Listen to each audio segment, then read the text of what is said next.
losing their lanes with the Slag, and then if they fall behind, it looks really rough.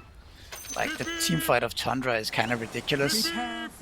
It's hard to see the Slag and Lycan running in and actually hitting anybody here, maybe.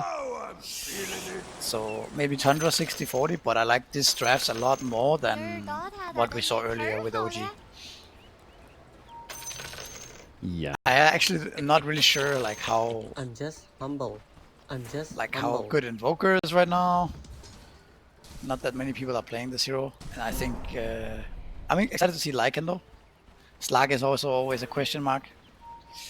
Like, it's a very hard hero to make work, I think, but I mean, Paka is one of them, I suppose, that can do it.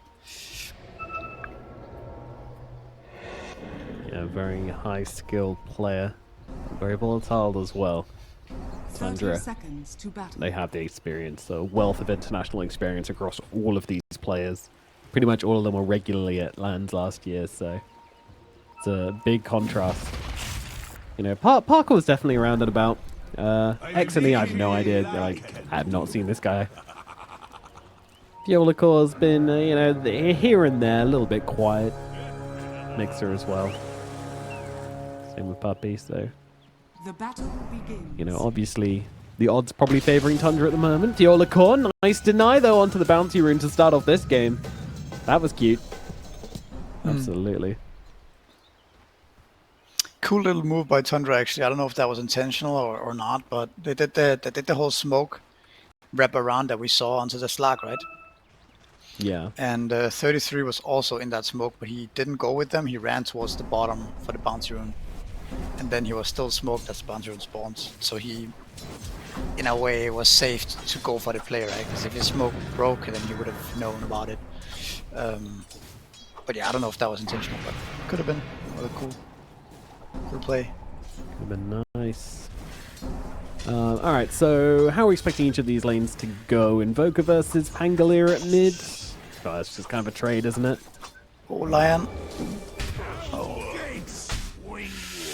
One down, that'll be your first blood. Going to Duraccio, not what you want to see with this Magnus. Whitemon getting kind of low in response. Duraccion's going to try and help out with a shockwave, and that should be enough to keep Whitemon alive. So it is just Lion dying for nothing. Yeah. I mean, Lion doesn't look like the strongest laner into Lich Mag for sure, but I'm sure that was just a misplay level 1 there. Not anticipating the Duraccio aggression, perhaps. I think the more important lane is going to be this one bottom. Like, can 33 and Saxa get away with such a greedy lane against two heroes that should more or less dumpster them, you know? Yeah. So I think that might be the harder lane. Yeah, Brewmaster has evasion, but that only really kicks in after a certain point. Yeah, doesn't Essence Shift always trigger even if you miss, or it doesn't? I don't know. I don't know now that you say it, but I don't think so. You gotta hit. You gotta hit. You gotta hit. Lion top again. In trouble once again. Nice skewer across from Duraccio. Might give Whitemon a little bit of breathing room and allow him to finish off this kill onto Theolicot. Theolicot on the run. Where's the Earthspike? 2 seconds. Shockwave's available. Earthspike down. And Theolicot is going to get away. Whitemon, in the meantime, also managed to survive that one as well. So both supports getting to live.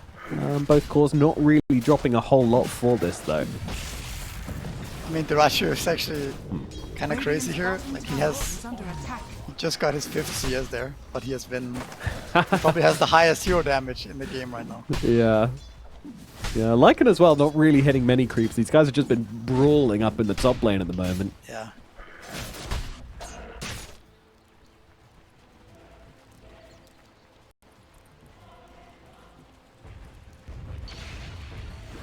Fun stuff.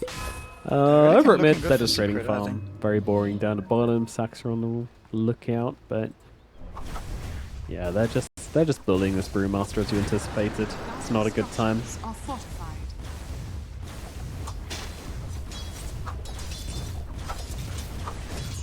Yeah, I'm sure Tundra knew that it might be rough when they saw the Slag, but they just need a bit of levels and it's gonna get better. But you will not really be able to pressure the Slark at any point. No, Parker's going to have a free time by the looks of it. And you can see Saxa, he's going on an adventure. He's mind flaring creeps, has missed the creep wave for the pull. I'm not sure if this was his mission to go and pull that wave or not, I don't know. But if it was, then he hasn't done great. But 33 maybe making the call that he doesn't really need it. I think it makes more sense for Nyx to just play for his own game here. Oh, Lion, once again, getting jumped up in the top lane. Duracho trying to finish the job, actually skewering him back, though. And that means they won't be able to convert onto that one. Whitemon now being chased by Mixer and all of his wolves, and I don't think there's a damn thing which anybody can do about that. He's just going to die. Duracho now getting his mana taken as well, so we'll likely lose a chunk of health here as well. Probably not dying, but doesn't feel good for the Lich. Has been killed. Saxa. Mixer is definitely also a Lycan spammer. Like, they banned Visage first phase, but I think he has just as many Lycan games probably. But yeah, as I was saying before, it makes a lot more sense to just let the Brewmaster solo, and then the Nyx can at least get something in the jungle, right? Yeah. Like, you're not gonna get anything out of having both heroes there.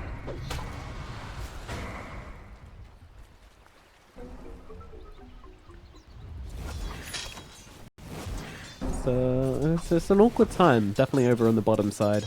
Nick's just trying to pull, Brew just trying to do something on the lane against Slark. I mean, he's running out of big creeps to kill, actually, on Nyx. Radiant's He's gonna kill He hasn't all the run out big of couriers ones. to kill, though, that's for sure. That is true. It's like his third courier. Dire are scanning. Slark missing quite a lot. I think that was like a full wand, maybe like a Wraith Band or something. Not sure. Something's done that courier. Twice, either way. It looks like BCM is gonna have to do some heavy lifting this game. He has a really good game on Pangolier, but everybody else are kind of suffering. And you're also not gonna expect much from a carry mag for a while, so... I don't know, you say that, but the pace at which Dracho's been playing this game, you know, he's looking to fight. He's feeling hungry for a bit of a brawl, so maybe we'll see him come online a little bit earlier than anticipated. We'll see. Keep an eye on Dracho, see how many fights he turns up to. Meanwhile, BZM trying to get off the Rolling Thunder, cannot do so with a Cold Snap and the Wolves upon him though. Very nicely done by Mixer, and actually now going aggressively XNE, looking to turn the fight up onto BZM, and he's gonna get him! The unknown Estonian gets a kill onto BZM, the first kill in the mid lane. That is pretty cool. Dire's middle tower is under attack. Such a big double damage pickup there. And look at mid tower now, it's actually under heavy pressure. Catapults Secret there, should double Really damage. just focusing on making and getting this tower here. Yeah, this is really big. Let's see. Oh, the vision. Puppy might have just seen that BZM's coming back in the trees. Obviously, you're expecting him to do so, but knowing the angle he's coming from is definitely helpful.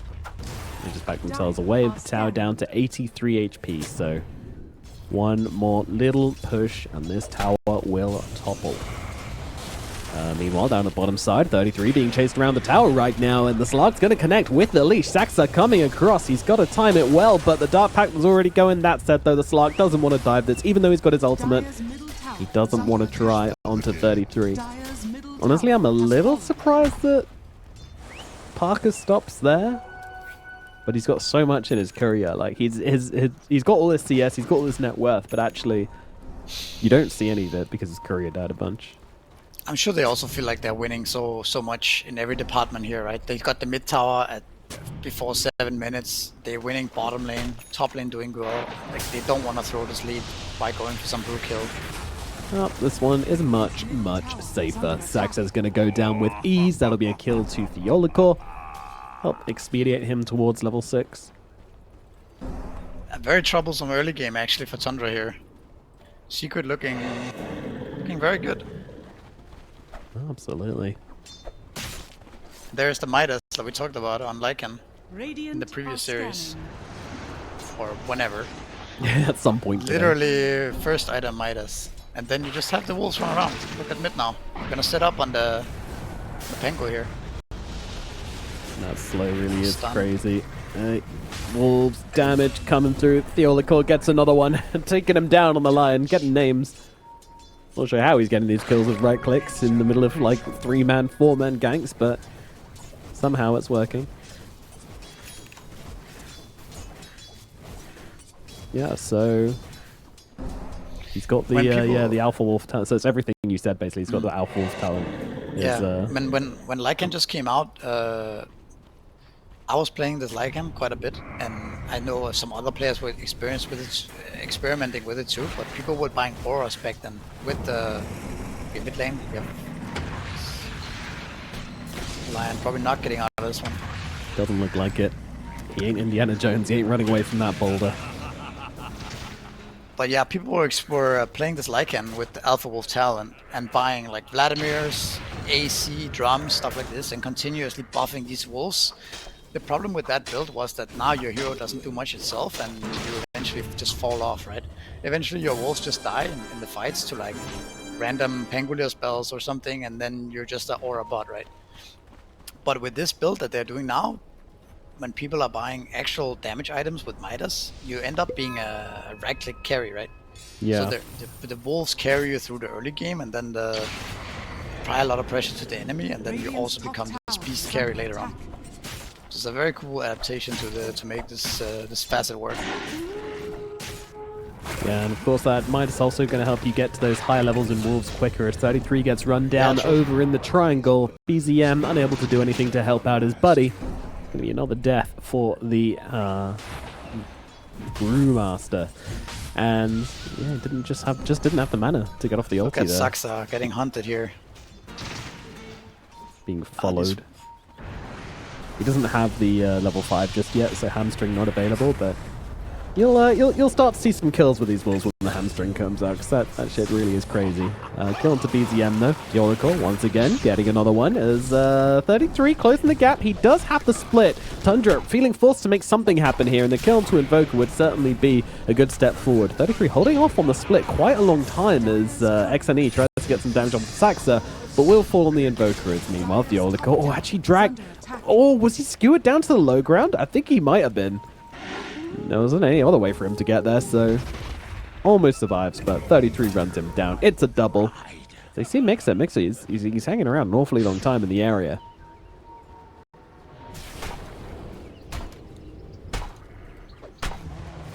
Yeah, nice kills for them for sure. Very needed.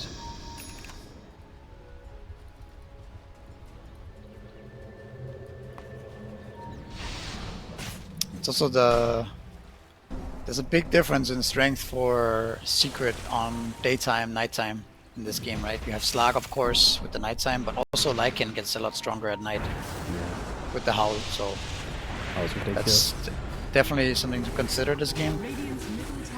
The nighttime timings. BZM able to get off the Rolling Thunder here. A little awkward with Thunderbolt in the position he's in, not being able to really lock somebody down, but here's the Slark trying to get the kill, popping that ultimate, and yeah, they're just going to be able to get them both down. BZM trying to run away, but he's not escaping Mixer. Oh, maybe he is, and Mixer just runs away. There you go, finishes the job. And Secret, once again, getting the upper hand over Tundra, and taking a step forward in this opening game.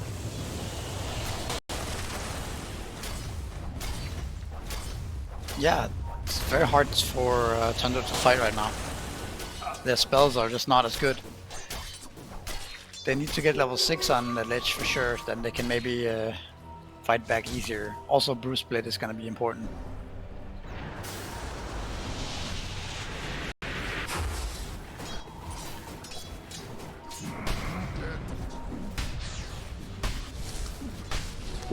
Minutes in.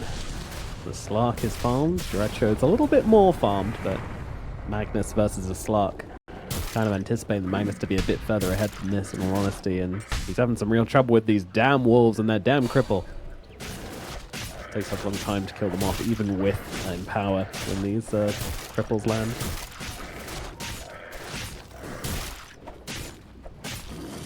We're about to hit level 9 on the Lycan, which means you get to see the level 5 wolves, the hamstring. Very nice blocks actually from the...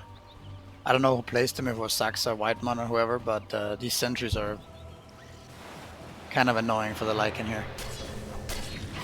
Yeah, they can be an issue.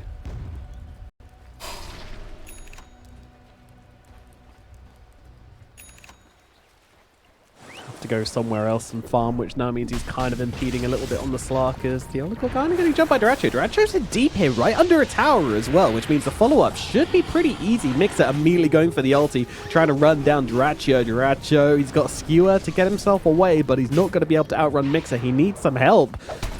Whitemon is here. He's going to throw down the shield, which is going to make it a little awkward here for Mixer to finish the job, as Whitemon's just going to die, but the Chain Frost, oh, bouncing off the walls, XNE, he's not having fun here. As over on the side, finally, wait, Mixer, trying to finish the job, and Dyrachyo finally gets a kill. There you go, brings him down, as XNE dies at the same time as well, as Slark keeps on going, though. Slark getting quite a few clicks in here. He's still got his ultimate to work with, so feels more than happy to just keep taking chunks.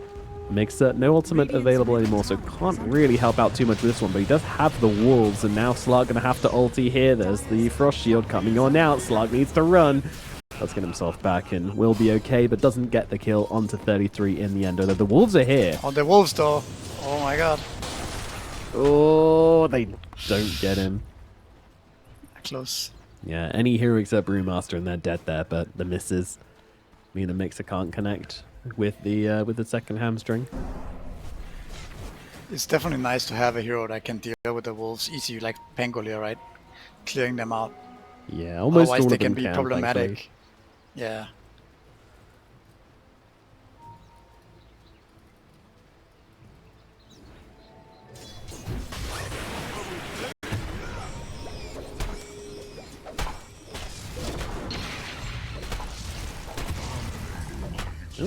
Get on to Puppy, I guess. Dead to turn up to the top lane. Does get killed for it. As BZM dying in the mid. Oh, Sunstrike and Slark, a pretty good combo. Radiant are scanning. You see how this game is different from the OG game in the sense that both teams can so easily get kills on each other. If anyone is out of position, like, you can get killed so easily, right? Yeah, Where yeah, in that's the real OG punishment. game, it was, yeah, it was like Navi Jr. could do whatever they wanted, pretty Radiant's much. top tower is under attack. Yeah, nah, you're right. That was a... Okay, actually we have Secret seeing both 33 and Saxa down here with this Attack. very random ward. 33 gonna be in trouble here. It's a bit random, isn't it? Both of them have pretty random wards down, but yeah, the movement onto 33. He's got absolutely no mana to work with here, so that's just going to be a dead Brewmaster down on the bottom side. He thinks the gate is warded, but no, it's actually this other location here. Dire's Little top does he tower know. is under attack. Dire's structures are fortified. You're not Very top side aggressive now, approach. Yeah. From the Slark too, with the Dire's Orchid top and tower Diffusal, is under right? attack. Yeah, doubling down on it is very interesting. You can see exactly what Parker's plan is this game. He wants to brawl. He's kind of happy for his Lycan to kind of be more of the traditional carry. Dire's In top this game. tower is under attack. Yeah, I mean, having these two ways of like locking people down in the fights is quite nice as a Slark. Interesting approach. I'm not sure if this is the norm or what, but I just haven't really seen people go Diffusal then Orchid. Usually they go, I don't know, some BKB or Echo Saber or something, right? Well, Slark getting in pretty deep here, but does have the Dart Pack going on through. Theolical going to help out as well. Chain Frost bouncing between the heroes and the wolves. He's trying to micro him away, but kind of unsuccessfully so. And this Chain Frost just bouncing around absolutely everywhere. Oh, coming back to Puppy, coming back to Slark as Theolical in a little deep here and will eventually be punished. BZM gets that kill. But very good trade for the side of Secret as they bring down the Magnus. Dire's middle tower is under attack. Again, this anti-mana thing is working pretty damn well. Whitemon caught trying to get back to base. Slark's upon him. The Diffusal plus the EMP is making it so hard for these big spells to come out. It's nighttime right now. You can't hide. Look at actually, Saxa. as Tundra. Yeah. Just look at Saxa. Oh, thank God he's got Vendetta and the Wolves aren't allowed to carry dust, otherwise he'd be in trouble. Radiant's bottom tower is under attack. Yeah, Hightail is a very interesting ability as Parker kills off 33 down on the bottom side. Once again, just sapping away all of his health, all of his mana. That time he did have the mangoes to work with, but Just too much damage coming in time. Oh, no. Hello, Saxa. How's it going, buddy? Decent damage to the slot before he goes down. Actually getting the slot kind of low, but of course, it's Slot. He'll heal up in the trees. Radiant's middle tower is Tundra is actually insanely pressured by Secret. I mean, I wasn't expecting this coming out of Secret. They're looking really strong. Playing really fast and not overextending anything. I really wasn't expecting this either. I was fully expecting this to be like a clean Tundra wipe, but I guess considering what we've seen earlier, with Avalis getting sat down to the lower bracket by Night Pulse, you know, this is the backwards qualifier, maybe. Maybe. I mean, it does look like Secret has kind of just reinvented themselves the last week or two, right? Since we saw them last time. So this is nice to see for sure.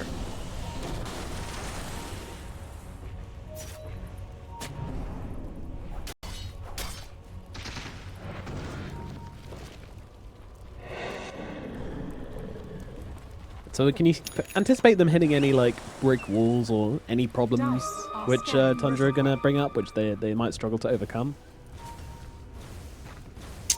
I think right now is a good timing for Tundra. As you can see, they're also smoking up. They have level 2 ultimate on Brew. They have Blink on Pangolier. They have the Radiance, right? So if they could potentially win a fight right now, it could be even out the game. Yeah, Duracho just going to throw down the RP onto Puppy, but he's still struggling to actually secure the kill here. They will finally kill him off as Saxa does get him. BZM coming rolling on through. XNE is a pretty good target, but in the back lines, they are going to jump onto Saxa as BZM trying to take down XNE, and yeah, he's pretty far out of position here and will end up losing his life. Chain Frost bouncing around just about everything and everyone except the heroes as Split finally comes down just to kill off the Oligor. The Oligor is going to drop. 33 trying to keep an eye on Parker here. It's in deep. Whitemon goes down. The Mixer does trade his life for it, so a little too deep there for the Lycan. Radiant's middle tower has Tundra coming out on top. The timing was strong enough. But still, Slug's not done. Parker, he really wants to try and make sure this goes their way, and getting a kill onto the Slug, the Pango would be a good way to do it, but he's not able to do so. And now he just needs to leave. Damn. Tundra know their timing so well. Just as you're saying it as well. They're able to come up and make something happen. Jeez, Saxa. Saxa, buddy. I appreciate the effort, but also... Was he saved by the Lotus, or was it just not enough damage? It just wasn't enough damage. Okay, he had a Lotus. I wonder, because that looked like it was not going to be enough. But Saxa went for it anyway. I mean, Slack does have only 1200 HP. Yeah, the build is squishy, right? That's for sure. But then you had, maybe he had strength threats on, stuff like this, but I definitely thought he could get in there. He believed. Maybe level 2 Dagon. Maybe level look 3. at the smoke actually from Secret. Radiant's top tower is under attack. Parker just in the middle of everybody and immediately jumping onto Duracho. Duracho getting his health and his mana drained away by this Slug. Finger comes out as well. They'll need a little bit more and they are going to find it. Parker brings him down. Yolikor is dead and Parker just gets annihilated on the front lines as well. Okay, well, it's a trade, and a trade which is kind of looking pretty Tundra favored right now. They'll sacrifice Duracho for a kill into Parker any day at the moment. Yeah, I mean, Mag actually took so much time to bring down, right? You didn't really have much damage going into him, so it took a little bit too long. I think Slag was also relying on having the Depth Shroud just to bail him out, but the burst came in from Pangolier, Blink Dagger. Way too much damage. The game is completely even now in gold, right? That's crazy. And we're gonna have to see what this Lycan can do now that his wolves are, I mean, arguably less effective than they were like 10 minutes ago, right? Yeah, we didn't really see too much on the wolves. I mean, there was too much like direct fighting for the wolves to be considered like super strong. And Mixer himself is having to get involved a lot, which kind of makes this Midas build feel maybe not as strong as it could be. No, I mean, the Wolves has definitely put on a lot of pressure on Tundra, right? But it's like, the longer the game goes, in a way, the less effective they become at killing heroes, right? Yeah. Like you can see top now. I mean, they're gonna be a bit annoying to this mag, but It would do way more damage than I'm anticipating as Slark comes in from the side trying to might help die out, here. but the response is coming thick and fast! Oh, Parker! He thought it was just a little Magnus all by himself, but he was so wrong. The whole of Tundra show up. uh-oh. I feel like Secret might have thrown this game now. It looks pretty rough. Slark with this item build, like the hero doesn't farm that fast, right? So It was just a little too much from Parker, a little bit too much, and the team not really ready to follow up on him either, so definitely a mixture of things not really going their way, and now it just feels like Tundra way back in the driving seat. Killing hero after hero. it's like if you compare the Slark to the Magnus, right? Of course, Mag got a little bit more net worth now, but it's pretty much the same. Okay, let's just see if I can get out of this one. He has BKB and no RP. Does indeed. Using it quick, going. Oh my god, Lich is just destroyed. Now the move on to Draccio as well. Mixer, he wants the big targets, and with Parker coming back from the dead to come and help out here, it might just be enough, but no, the turnaround, the tornado, the damage, it's coming straight back their way. Parker and Mixer dead again. Oh my god, your cause just got absolutely roasted and toasted by Tundra. Yeah, I was just about to say, if you click on Magnus, you see he has 3000 HP compared to the 1.3k on Slark. Right? Yeah. Like that's just such a massive difference. Oh, amplified damage on BZM, that's what it is. I was wondering how BZM was able to do like 2,000 damage to each of them in one move. And that's actually just straight up from the AD he just picked up. So a little bit unlucky for Secret there. You know, that could have been a decent play, but BZM's ready. They are very, very back on Tundra, and now Yeah, they are. It's like now suddenly they actually don't have that much damage to bring down the heroes of Tundra, right? You're not gonna kill Brew before he split. You can't really kill the Mag either. He's too much HP simply. And with the Lich armor behind him as well. Like, can you burst Penguria? It also seems hard, right? So suddenly now it's a situation where Tundra heroes cannot really die without, like, other Tundra heroes bailing them out or clicking their big ultimates. Whereas Secret's heroes, I don't know, the Slark just dies to anything, it feels like. If he's stunned by anything, he just dies. pretty much. I mean, you have invested all your gold into Diffusal Orchid and a Yasha, right? Good And it looked good. It looked really good when they were snowballing, right? But if you start dying a couple of times, this build just... yeah. Yep. Just collapses. Radiant are scanning. Do you feel like Parker's been forcing it too hard, or has there just been a bit of disconnect between him and his team? I mean, he just died a couple of times back to back, right? He died at the outpost when he was killing the Mag. Probably didn't expect to die there. Then he did the solo play on top on the Mag again and died. And I think those type of plays are just... those are the plays that you cannot make with Slark. Simply, like, when you make those plays with Slark, you fall so far behind. This hero doesn't farm that fast and needs a lot of items.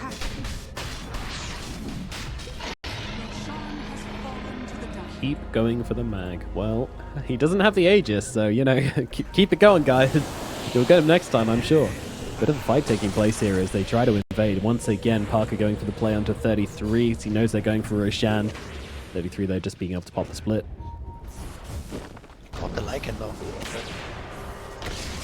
Yeah, it's not really huge. Damage onto Saxa. Finger's going to follow, and Theodicor brings him down. 4 stacks for Theodicor, by the way. His Finger is packing a punch as Mixer forced to pop the ultimate here just to get away from BZM. Rolling on through, and Draccio not very healthy either. Parker, oh, he wants it. He wants it very badly, but PTSD must be setting in here for the Slug if you go for the Magnus again. But surely they can get him this time around, and they will. XME grabs a kill. They bring down Draccio over on the other side. Tundra backing themselves away. A rare overextension from Tundra this time around. They try to push it a little bit too far, but without the split in play, it's very hard for this Magnus to get in position for a decent RP, especially with XNE constantly tracking him with these tornadoes and these EMPs. Yeah, this felt pretty careless there. PCM might also get caught here, actually. He does have Aegis, but if he dies once, they could think about dying twice here. No, they're backing away. Secret showing some discipline. Yolakor will be left behind a little bit. Dire's middle tower has fallen. Bellinger falling out the passenger door. Puppy's still sticking around, and that's because Parker's still sticking around, because Parker's still looking to keep on making plays. He does not want to drop the tempo of this game at all, not for a second. He just wants to keep on punching people.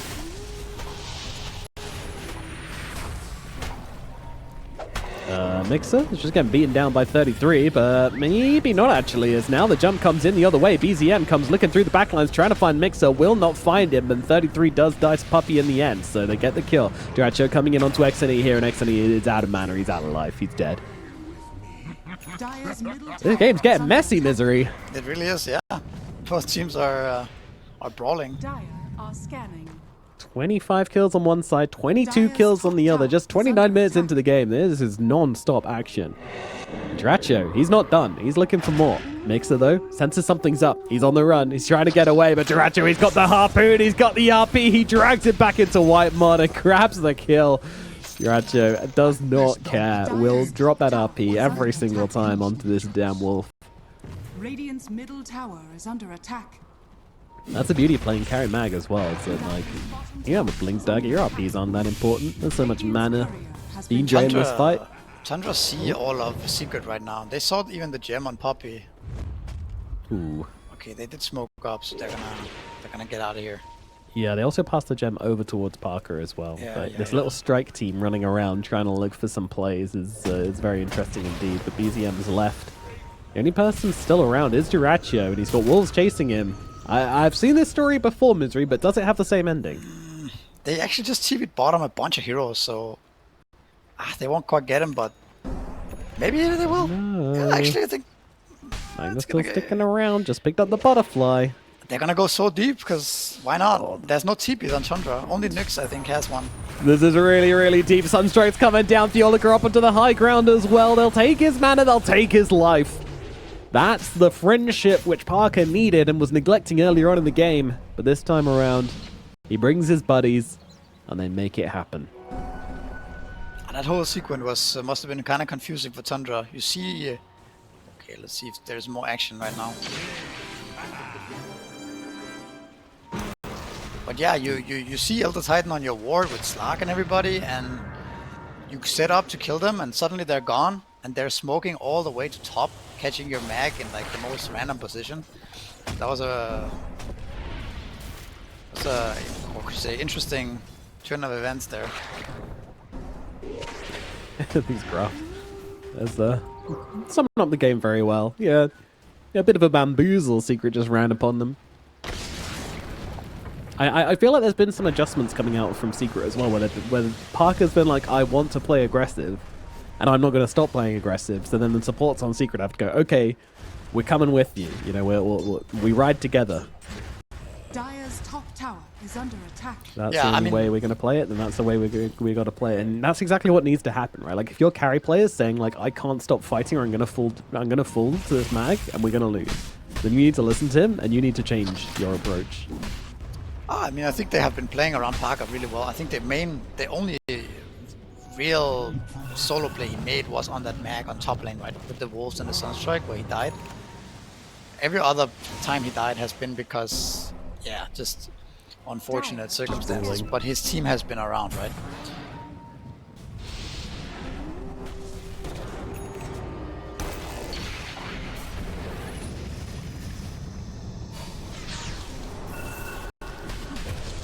XNE getting killed up in topside once again. Magnus gets upon him, doesn't even need the RP this time around. He's got Saxa.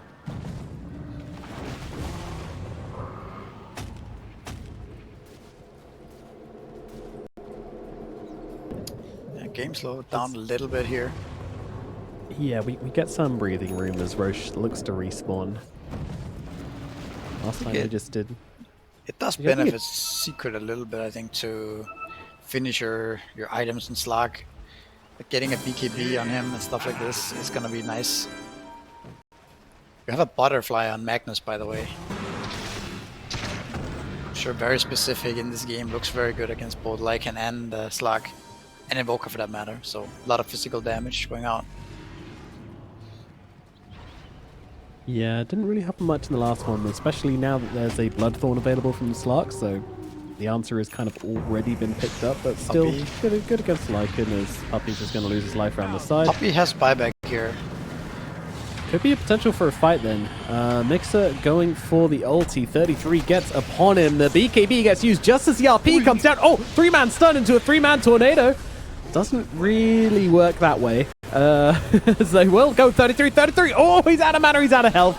He's gone, couldn't get off the split, and now Tundra, they need to get out of here. They are not winning this fight. Oh, Dota2 taking a big hit here from the Earth Splitter, and Parker gets upon him, brings him down. Whitemon dead as well, make it 4 as Saxa to full. BZM going to be the only survivor from this fight on Tundra.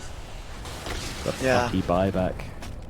It was almost like you could feel Tundra was not exactly satisfied with just one ET kill, so they had to go for more. And yeah, nice buyback from Poppy. This overextension got punished really hard there. Very back and forth game, huh? It's nice with an actual game. An actual game, yeah. An actual game, yeah. Yeah, I was worried after our first one that it was going to be a tough day, but... Double damage Invoker, by the way. Might actually do some buildings here, like some real buildings on Tundra, but maybe they just settle for map control and Roshan here. Yeah, they took the Tormentor, which actually kind of destroyed the health of 2 of their players, so makes it a little awkward. Mixer and Puppy just waiting to get their health back.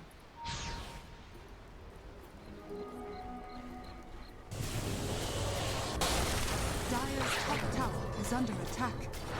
What do you think? Who wins the next fight? Because at this point, it's just felt like a coin toss every time. I just hit nighttime. I think that benefits Secret a lot, to be honest. I think Slark has gotten to the point now where he's becoming real scary. He's gonna pick up BKB as well. If Slark somehow gets caught out by like a Nyx or something, then he can die. But I think he's looking really strong now. Yeah, he's a bit of a monster. He's really clicking. I think I would favor the Secret a little bit now. I think Bruce Split doesn't do as much as it did 10 minutes ago, perhaps. RP is fine, but it's a bit hard to land, and we don't have a Blink Dagger or anything like that on Dota2. Maybe BCM can be the X factor for Tundra in the team fight. If he gets a good roll off, there's not much answer. Yeah. Apart from, of course, just BKBing, which is, you know, a good answer, obviously, but. It's certainly a pretty strong answer as the fight will break out here, as it usually does. 33 and Parker seeing each other. Oops, stuns out as double impale comes down on each other. Fiolacore drops. Buys back immediately, so should be able to get back into the fight relatively quickly as Tundra back themselves away. And a pause. Alright. That was actually like not how you want this fight to start if you're Secret. Like, cause you have so much vision, right, from the Slark and the wolves and everything, ET, that I think you want to be more patient there and just wait for a better opportunity, because Tundra doesn't really have anything to get in vision. I mean, you can argue that Nyx gives a little bit of vision, but it's quite hard to show yourself as a Nyx without just dying, you know, against Hex, against Gem on Slark and stuff like this. So I think Secret needs to be a little bit more patient and finding the opening where you are certain that you're gonna find somebody. Now Secret has no buyback on either the supports, right? So that could also be a factor next Roche fight. Yeah, no, they're needed in the fights for sure. The Elder Titan, the Lion, they've been very, very key in these engagements. I'd say especially the Elder Titan and just making these heroes feel a little squishier, and in dropping some Earth Splitters through the fights. If you land that Earth Splitter on the Magnus or on the Brewmaster, like the damage is really severe. Yeah. When ready. Tundra going for a full retreat and probable reset here. Tundra has buyback on 4 heroes right now, so we might see actually buybacks being a key factor next Roche fight. I'm sure Tundra will contest it.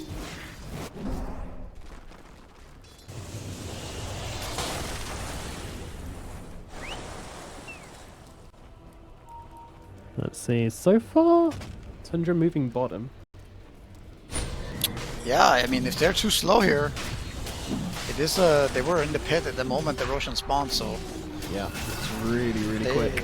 Yeah, they're just not gonna make it in time. Wow. They might decide that against nighttime it's too difficult to run into this type of areas. I guess so. Also considering they don't have any Panguria roll is also... Yeah, no Panga roll, no Vendetta either, which has kind of been their way to get some sort of advantage in fights. Just have Saxa getting a bit of scouting going on, so... Again, in the night time, like, you're just at such a huge disadvantage when it comes to vision.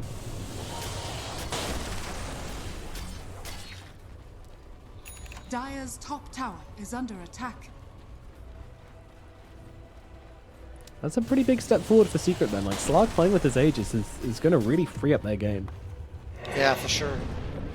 And he's suddenly so farmed, this Slark. Like, Yeah. he had 5-10 minutes where he looked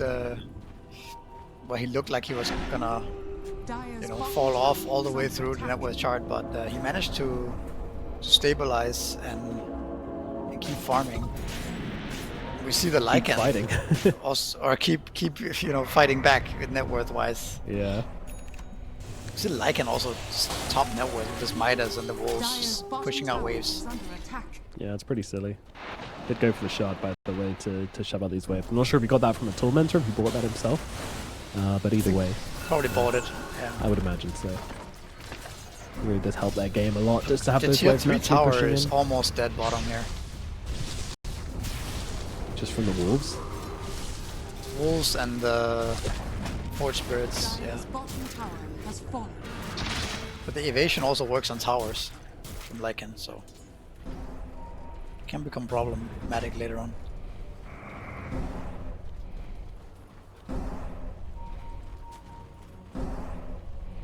Yeah, there's a lot of things which are just kind of not on, like which we saw earlier, which just aren't happening anymore. For example, Saxa being able to solo kill people. We saw earlier he was just constantly looking to try to blow people up on this next assassin. That's just kind of not happening anymore. You know, we saw Lycan and the Wolves harassing people down, trying to solo people basically, or finish people off more accurately. Again, that's not really been a factor. Parker sees 33 with the blink away, and that should keep him safe. There's one thing about Slark is that Parker never went for an Ags this game. So he hasn't got the double jump, hasn't got the range. He's a more traditional Slark. A little bit slower to get into the fights, but once he does get on someone, they tend to do just drop. He has the damage. Radiant are Tundra has scanning. been doing a good job of dodging the last couple of minutes, and it's gonna be the daytime very soon here, so might see Tundra a bit more proactive and try to take a fight into Secret under their own vision here. Dire's middle tower is under attack. Let's see. Daytime hits. They see the ET. Rolling Thunder getting teased. Parker up onto the high ground. Dratio immediately going upon him, but he's hexed up. Great reaction there from Theolicor. But they put Slark up on a cliff, but he's able to pounce down whenever he wants to. In fact, he's just doing a bit of dewarding whilst he's up there. Theolicor does pay the price, but Parker gets away. And chooses to farm a hard cam whilst he's here as well. If he dies for this, that'd be bashed. Hurricane. RP, not going to come through. EMP going to land onto a bunch of them here, but there's a BKB coming out from Dratio. Again, does not want to drop that RP until he sees an opportunity to do it on Slark without that Aegis in play. That ain't going to happen anytime soon, so instead just looking for Puppy here, but he's silenced up here on Dratio, getting very low on Parker, but continuing to try and fight. He's got that Aegis. He really wants to force him to use it. RP coming down in style for Dratio. But it only really gets him the one kill in the Aegis, and now he's going to die as Mixer just rips through him here. So much damage coming down from this. Lycan, 33 blink up to the high ground as he gets himself away. Just trying to leave this fight right now, but Mixer is very, very fast. I don't know if 33 can survive this one, and even the Shard Wolf just randomly aggroing onto him as well. Okay, bro. He's gonna blink CB. Yeah, let's see if he can do it. Blink across, Radiance off, but the Wolves have already found him. He's just running in circles, cannot escape, and 33 wastes a bit of time, but does eventually die. Big fight for Secret. Also can see a little bit that why Secret picked Slark, or why Parker felt Slark was a good hero this game, is that every time Tundra uses their split and their Pangolier roll, Slark can easily kite away from that, and they can kite the fight from there. Once those spells are on cooldown, it's a lot easier for Secret to engage.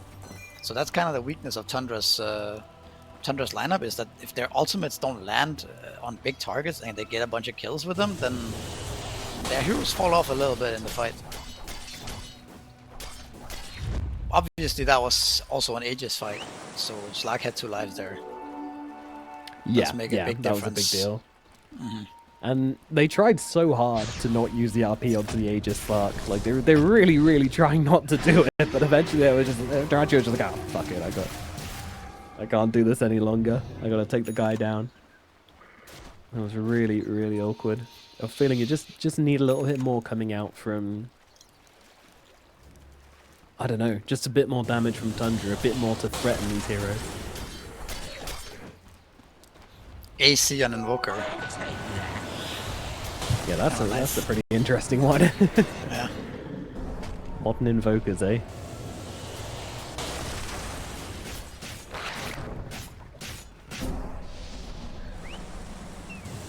I think the game plan in fights for Secret should be to kite out, like, kind of halfway initiate and kite out the ultimates.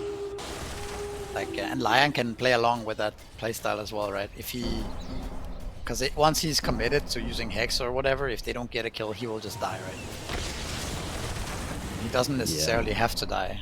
I think Secret support staying alive is going to be very big. And generally, supports in this game have high impact. If they can stay alive after BKBs, it's going to be, yeah, they're going to be important. Oh, BZM? Wish. It's very scary as Tundra always up the high ground as well. Both teams kind of poking at each other, but maybe really making that first move as usual. A little bit of poking, a little bit of prodding.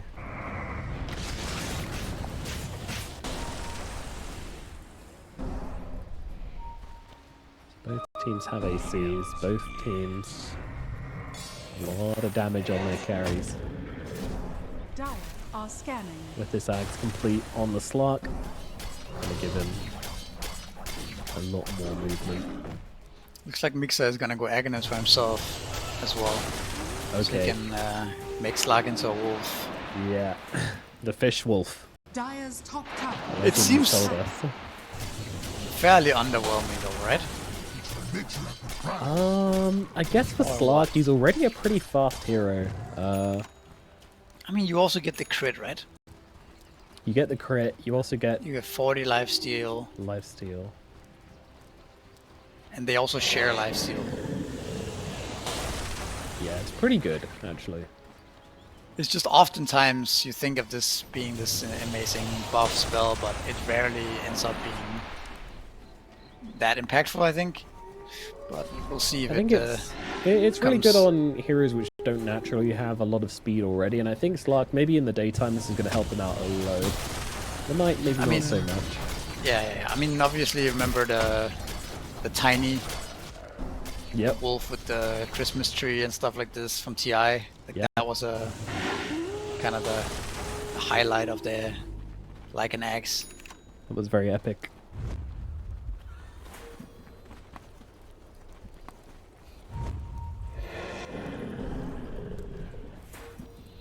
See, did he get it? He did. Okay, so Wolf Bite is available.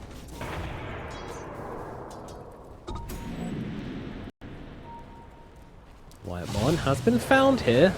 Immediately using that Ghost Scepter, getting off the ulti. RP coming down onto 2 of them, the Depth Shroud though, but Dracho's going to pull them out of the Depth Shroud with the Skewer and make sure they kill off Puppy. But Dracho immediately pulling the Parachute cord on this fight. BKB, TP away, Saxter as well, makes his way away through the Twin Gate somehow, and he's going to be able to survive as well. Actually, that was just a TP. Cheeky. So, trade, just support for support, but RP being used here as well as a BKB on the Magnus. Parker used his as well, so... Interesting. Pretty even, I guess. Although Roshan is up and might look like Tundra can get a little bit of a better positioning coming into it. They also have good wards being placed. That being said, there's wolves pushing in bot lane though. Radiant's Yeah, middle seriously. And tower that is a attack. problem. Yeah, these guys They're are just gonna going to rip apart this three-wave, rip apart these barracks. Someone needs to come and deal with this, and BZM has been nominated to do it. He's on the run, but they're going to lose range barracks just from these goddamn wolves. 3 of them tearing apart. Barracks have been taken, not by heroes, but by wolves. Dire's bottom BZM barracks finally are comes to under deal attack. with it, but now you got to try and take Roshan without BZM here. I mean, he can TP into the outpost, but you got to get in position. A better position than this to deal with it. Yeah, the fact that there were wolves in the base actually meant that Tundra God. could not make use of the advantage they had positioning-wise. That gives them the Roshan. Has fallen to the radiant. It sure does. That is a twist I did not see coming.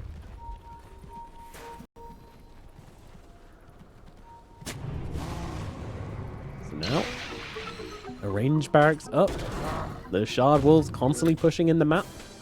Lycan hits 25 and gets 2 extra walls, which with the Alpha Wolf talent is absolutely ridiculous.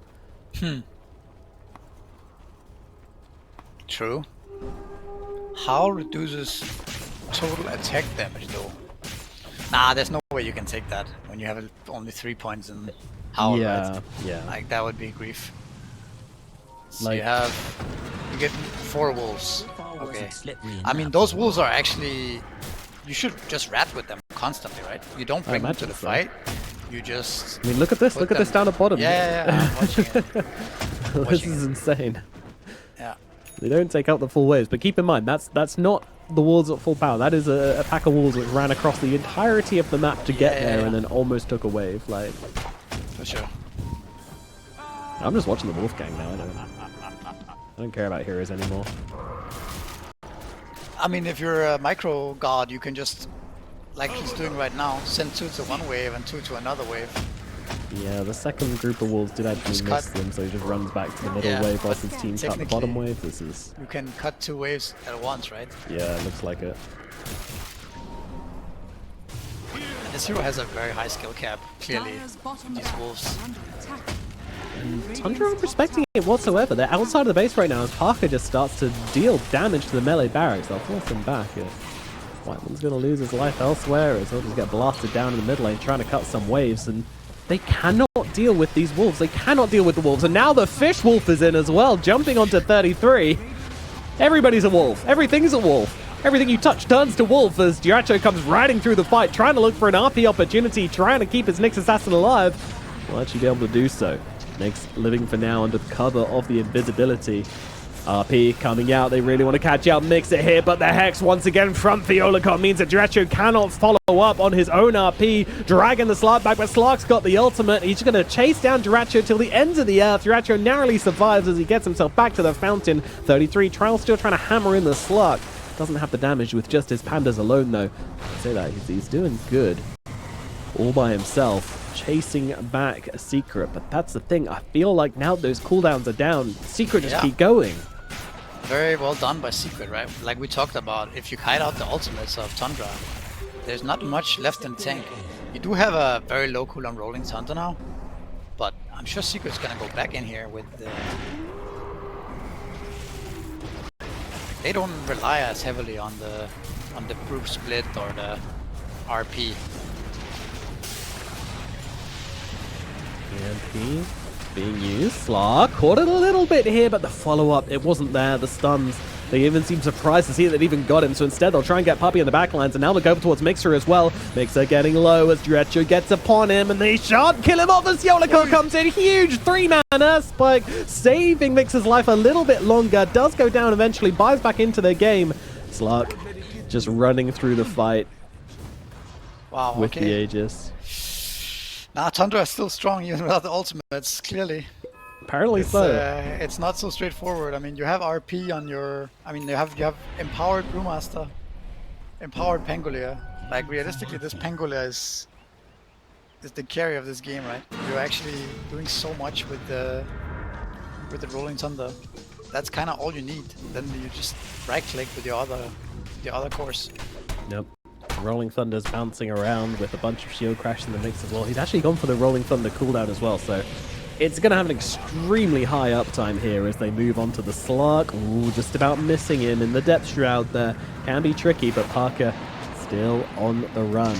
Don't forget, he's got the Aegis here, so even if he drops, it's not a big deal for Team Secret. XNE goes in, immediately getting RP, though Duracho was waiting for him. Jumps onto the Invoker. Now the rest of the team has to surge forward on Secret, try to help out their Invoker, and that they will as they turn around and grab the next. Okay, BKB and Nullify coming out from the Invoker to do so much damage, but now hexed up with all the Pandas into the mix. They can take down one, they can take down two. Invoker and an Aegis taken out of the hands of Secret. Follow up. Where is it? Secret. They're going to need to help out Parker right now, but he does have the Depth Shroud to come out. Dark Pact used. Try and get himself to safety.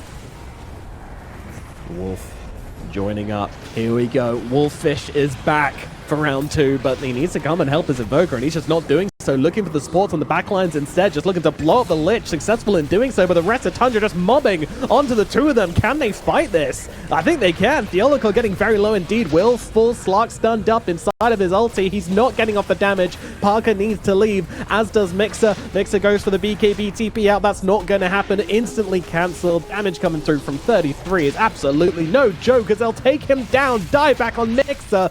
Hold the phone. What is happening right now? I don't know. I mean, it doesn't feel like Slark can really hit anything. He's not killing any heroes. Same for Lycan. It's very hard for them to deal damage now. There's too much stuff going on with the... Yeah, with just like... Pangolier ultimate, Brew. You can't really hit the Brew. He has so much evasion. There's evasion on Magnus. There's Lich armor, 4 staffs. You know, Slark only gets to hit a couple of times and then he has to ultimate. Or he has to Death Shroud. And you can see it in his stacks right now. Only 21 stacks after such a long time. So I think we have just a problem of how do you actually kill heroes on Secret. Radiant's middle tower is under attack. It seems hard to burst the target. Slark needs to get like a ridiculous amount of stacks. I don't know how he does that. He only seems to be able to hit her inside Shadow Dance. We also see the strategy of Slark. Can you get out of this?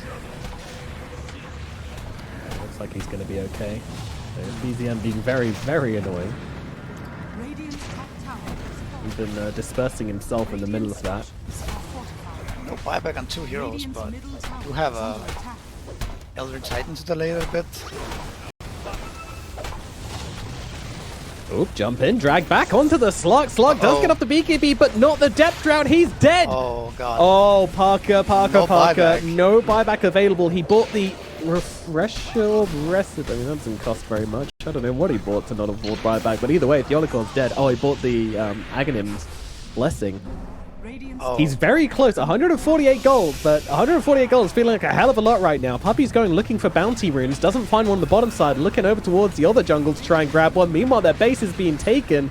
Puppy realizes there's not much he's going to be able to do about this. Just gets himself back to the base. It's over, I think. Losing very, very quickly here.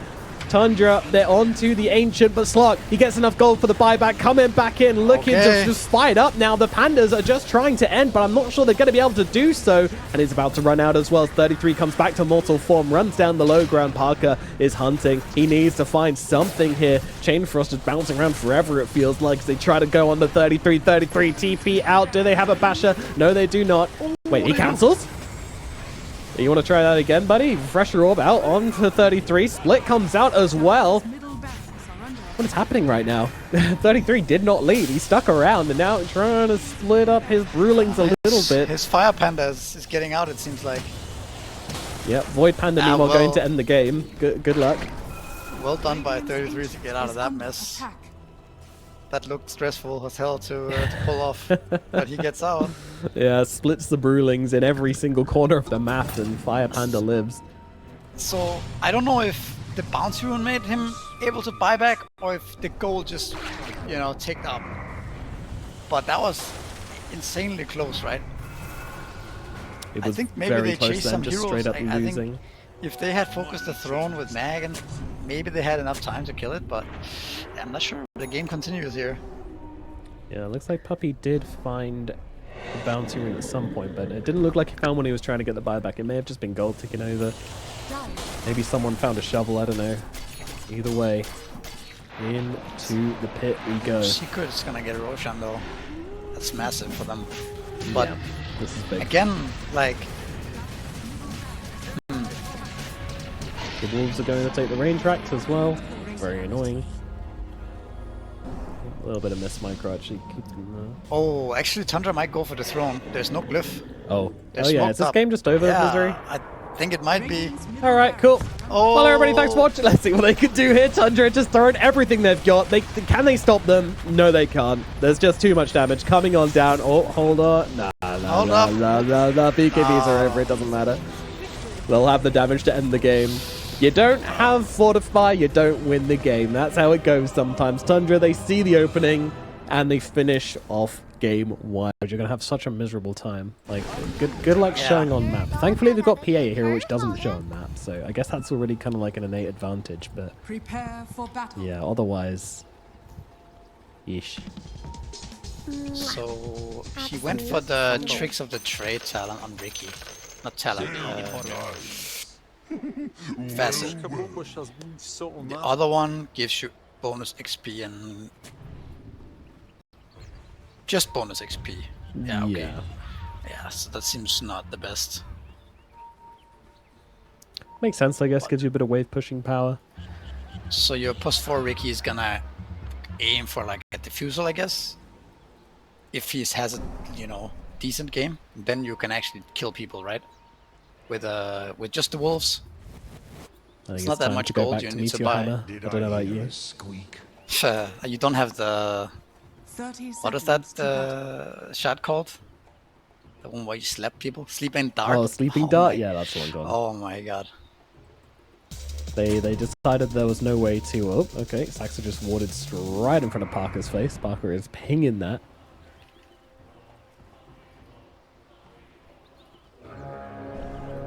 This looks like a game where you can really abuse the Wolves, though. Like, last game, the Wolves were annoying. This game, the Wolves can be, like, unplayable. And it never stops, right? It Where never the stops. the Lycan Wolves before was kind of... oh, Lich might die here. Might. He's getting away from the group. Nope. But Bristleback though. Yeah, it takes him a bit of time to finish off the kill onto White One, and now Mixer is going to die in response, and we're actually going to stand here and fight with the Olicor. Olicor kind of happy for this to happen, especially with a dead shot in his pocket. In fact, Ratio is getting kind of low here, has the 8-1, so can keep himself alive a little bit longer, but the Olicor going to keep on chasing him down and gets the kill. That's a bad time to die as well, because the Lich just TP'd in, meaning your TP is going to be longer, and you're taking a long time to respawn as well, so... White One just going to have to go and grab the creeps instead. How many is Dracho going to miss? Just the 2 creeps. Not a big deal.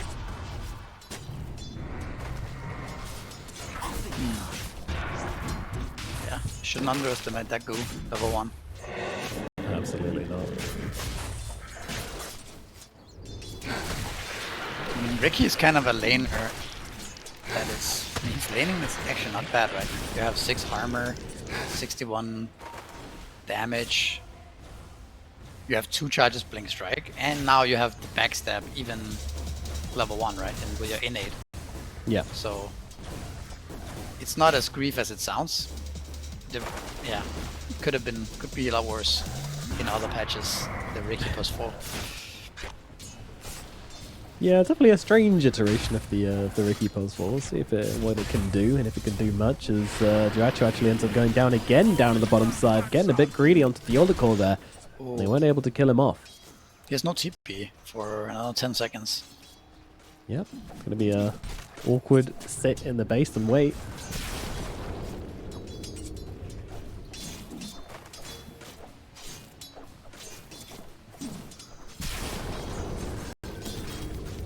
Pretty brutal death for Dracho in a row. It's going to feel really bad. Saxa will kill off Puppy, just chase him down with the wolves. The first wolf kill we've seen at last. Yeah.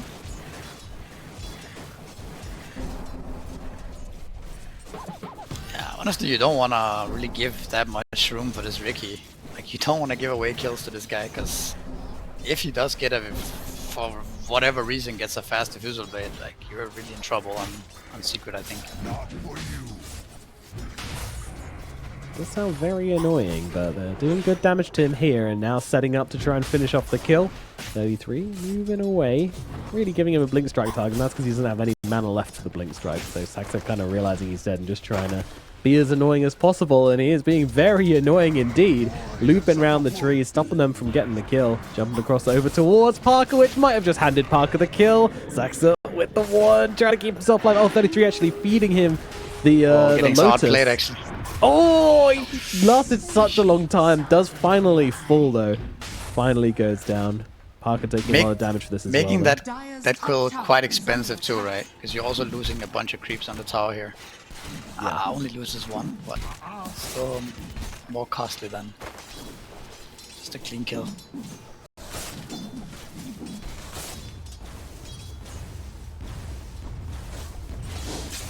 You also have a mid prophet. I mean, once you get level 6 on Spec and Furion, like, your side lanes are just in trouble. Like, that's something to consider as well. Yeah, the rotation potential is going to be absolutely ridiculous. So Drasher's going to take a bit of time to get to level 6, considering his 2 deaths early on. Bounty.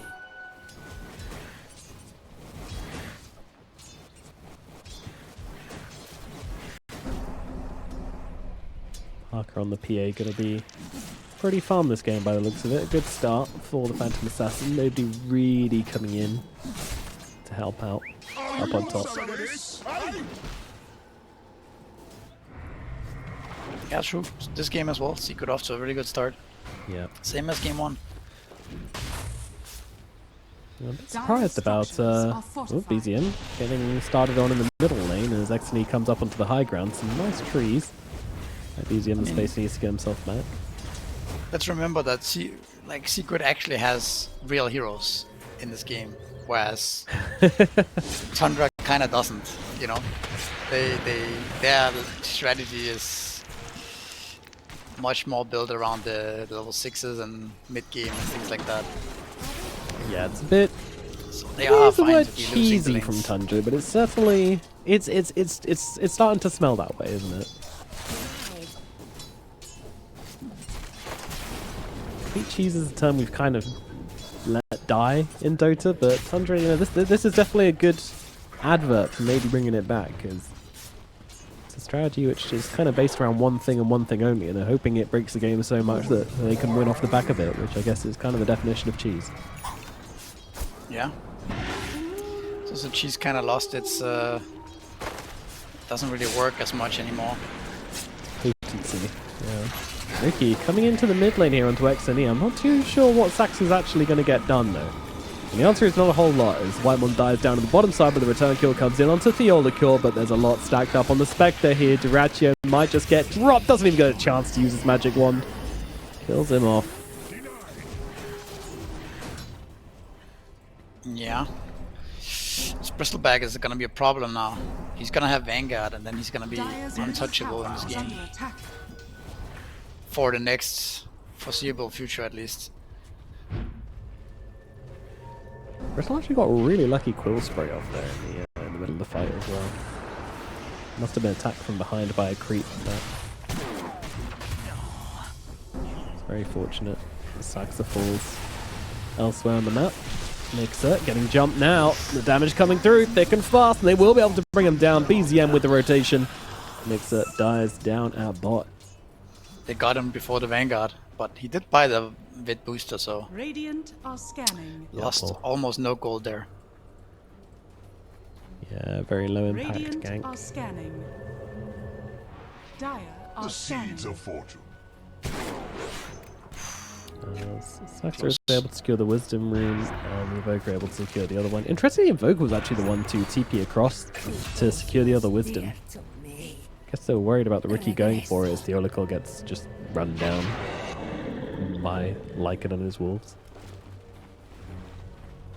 Yeah, I mean that was like so important that Saxa dodged the shot there. If you imagine Ricky without any wisdom runes, just like running around level 3 at 7.5 minutes. Wouldn't be ideal, to say the least. Is under attack. He's not looking super ideal anyway at the moment. Hasn't really had too much success in this game, but early days still, just a support. We'll see what he can pull out. He's doing fine. He has boots already, wand, level 4.5. I'm sure he feels good. You are pretty much leaving the lane completely alone to Parker though. So he is gonna farm Battlefield very quickly here. We have Spectre hitting 6 in 1 creep here. Let's see what Tundra does with that. Also Lycan hitting 6 here. Oh, it's big timings. Big timings indeed for Tundra. It seems like they've made it out of the laning phase completely unscathed at the moment. Nice dodge from 33. Sapapi taking a whole chunk of damage there from that Wrath of Nature, and Parker's going to be the one they run down. Movements in. You cannot show anymore. You really cannot show. There it is. Didn't take 5 long, heroes, just like that. No. Poppy saw it coming. He saw the TP immediately, even before anything. Just out of there. But so now actually Parker has a little bit of an issue, right? He went for this very greedy build with Fury, and if he's not able to hit his creeps top, yeah, and he's like, they do have cooldowns on everything right now, so he should be alright.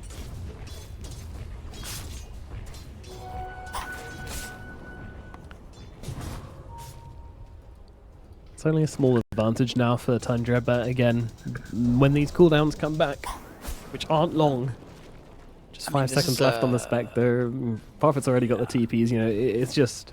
I mean, this is very ideal for Tundra right now, actually. It really is, yeah. The slow pace of the game, early game, is going to favor them a lot. Aggression does come out onto Whitemon here. Saxa looking to set up on this. I mean, he knows that help can come in if he needs it.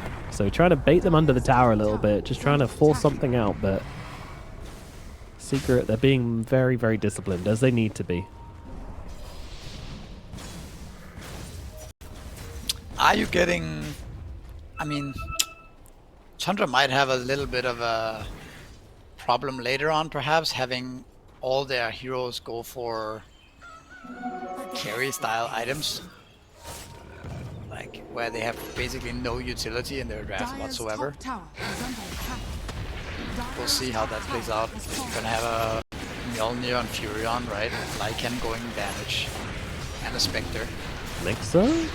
Kind of going a little deep here onto Dyrachyo. Dyrachyo just kind of forcing his hand here, popping the blade mail and just whacking him in the back as X and E tries to get himself out, does do so with the portal. Invoker won't be sticking around too long.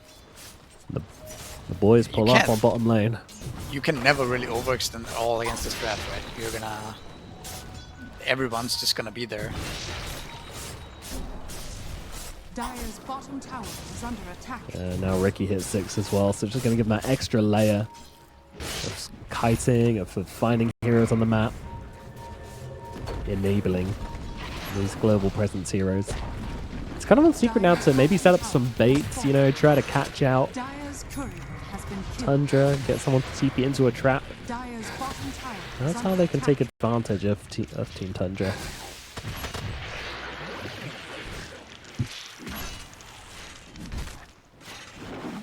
Yeah, we have also just Radiant's top tower is under attack. The ease of farming the whole map for Tundra is like very apparent in the net west too, right? Like they basically only have to protect the Spectre. It's so hard to find the Fury on the Lycan on the map. Uh-oh. For Secret. Parker has been Parker seen. getting hunted. Yeah, Whitemon's moving in. That's all they need. Dyrachyo closes the gap. Chain Frost coming down. Bye-bye. That's just unfair, man. Yeah. That's not right. Also, just Invoker's game is... He has no game at all, right? It's also really hard for him to make any moves, because Secret has no real damage to kill anything. And if you cross the river, you know, you're gonna get global down, like we've seen a couple of times now. Where everybody just shows up out of nowhere. Yeah, the gang arrives. Automatically the Lycan Wolves just terrifying the Invoker. You can't sit here and kill off the Wolves. You just can't. That's what Parker tried to do. Parker died. Shadow step back off cooldown already. Dratcha going for the Radiance. Yeah, the Spectre Haunt is up again, so probably we're gonna see Tundra look at anything they can find here in mid lane, for example. Or Invoker right now. Yeah. Yep, straight away. Dratcha and Saxa trying to bring down XNE. Nice turnaround from him, but it's not enough to keep him alive. BZM in the neighborhood, dagger connects, and the hero drops. Yoloko also gets caught out as well by Whitemon on the side, but has the ultimate to keep himself alive. Saxa now in some trouble as Mixer comes in around the side, and Dratcha kind of needs to leave. He's getting kind of low. I don't know if he wanted to go back to his illusion, but just wasn't there anymore, and now they're just trying to get this kill. Scoop sleeping up upon him. He really cannot get away, though. At least he has a... oh, hold on. Jane Frost comes on through. Never mind. It's Puppy to fall instead. BZM pits off the Yoloko on the backlines as well. And Mixer in the front does bring down the Lich, but BZM gets the kill instead. And that is going to be Team Secret getting absolutely baited in once again. They thought they could finally bring down this pesky Spectre, but Dratcha just baits him just far enough. Yeah, look at Furion's items already. Like, he has a full Mjolnir. It's actually crazy how farmed he is. Spectre too. Somehow all of, like, after dying a couple of times in lane, he's managed with the kills and everything to suddenly be up there with the Furion. That's really scary for a Secret. I don't know, it's getting to the point where it's unplayable for them, I think. He's had 7 kills on Dratcha. That's how he's come back into it. Yeah. Getting the last hits and kills is massive for him. Just a few of these daggers just catching somebody out. And here's the annoying thing about this Riki as well, is that he can just start like spinning on heroes and they can't fight back. If you fight back, you're just going to have heroes land on your head. In fact, they're already here. This one not looking so hot for the side of Tundra though, as Saxa is going to get cut down and Dratcha really out of position, or maybe not. He's still looking to try and finish the job onto Parker here, but won't quite be able to do so. The Wolves are also in the neighborhood helping them out. Don't forget there's a Prophet that can come in. The Wolves are already rolling in as the Shapeshift gets used and they find the Invoker. XNE likely to drop. BZM trying to help out. Will be able to do so with the Wrath of Nature. And that was a long Invoker disarm, dies, but that really did not look good. Dratcha dies going under the tower for that one, so that one wasn't great. The disarm lasted 5 seconds. Maybe he got a level in there and end there, but that was a lot longer disarm than I think they expected, considering they were just like moving after him, right, without attacking. Yeah. That ended up being pretty good for Secret there. But still, I think this game is so difficult for them to play. Like we talked about doing the draft, it's like it's so much more in Tundra's control what kind of fights they want to take.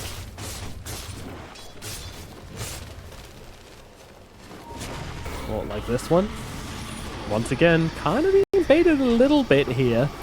Yoloko setting up the bait onto BZM, and BZM falling for it, hook, line, and sinker. They are going to kill off the Yoloko, but BZM's going to die for it. Not a good trade for Tundra. Now Dratcha also in some trouble. Whitemon trying to help him out. Chain Frost not going to do a single damn thing as Dratcha loses his life. Oh, man. I mean... Yeah, that was bad, actually, because, like... Baited. You thought the PA was alone there, I think? I don't think they saw the Muerta there in the trees. No, they had it warded, and she was just baiting the whole time. Yep, that was very thorough. Now suddenly PA is... What is he looking to buy? Is he gonna go Desolator, or is that for BKB? We'll see, I guess. But he's level 14. He's doing really well now. Top net worth. I don't think you can afford to throw that much on Tundra. But there's always comeback potential because of the nature of their draft, picking off heroes. They're in this hero, so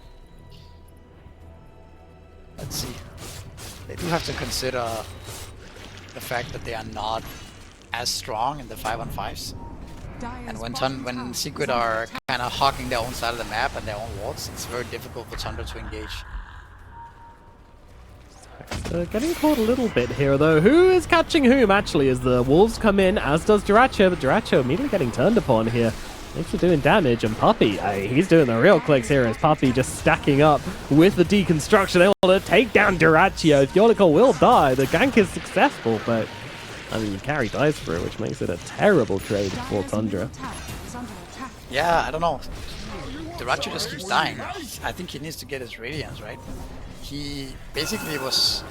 He hasn't really gotten any net worth since we talked about him when Furion got his Mjolnir. That's like 5 minutes ago. Yeah, that's true. Basically got no gold. Like maybe 500 or something doing all this time. It's very tempting to use Haunt every time, right? But yeah, gotta get out after. I think you can Haunt, throw a dagger, and then maybe go back to your destination, right? Something like that. This hard committal, it doesn't seem to be working out. No, that's how he keeps dying. Yeah. I'm a little surprised as to how he's not getting back to his illusions each time as well. Like, jump in, see it's a bad fight, leave, but he's sticking around.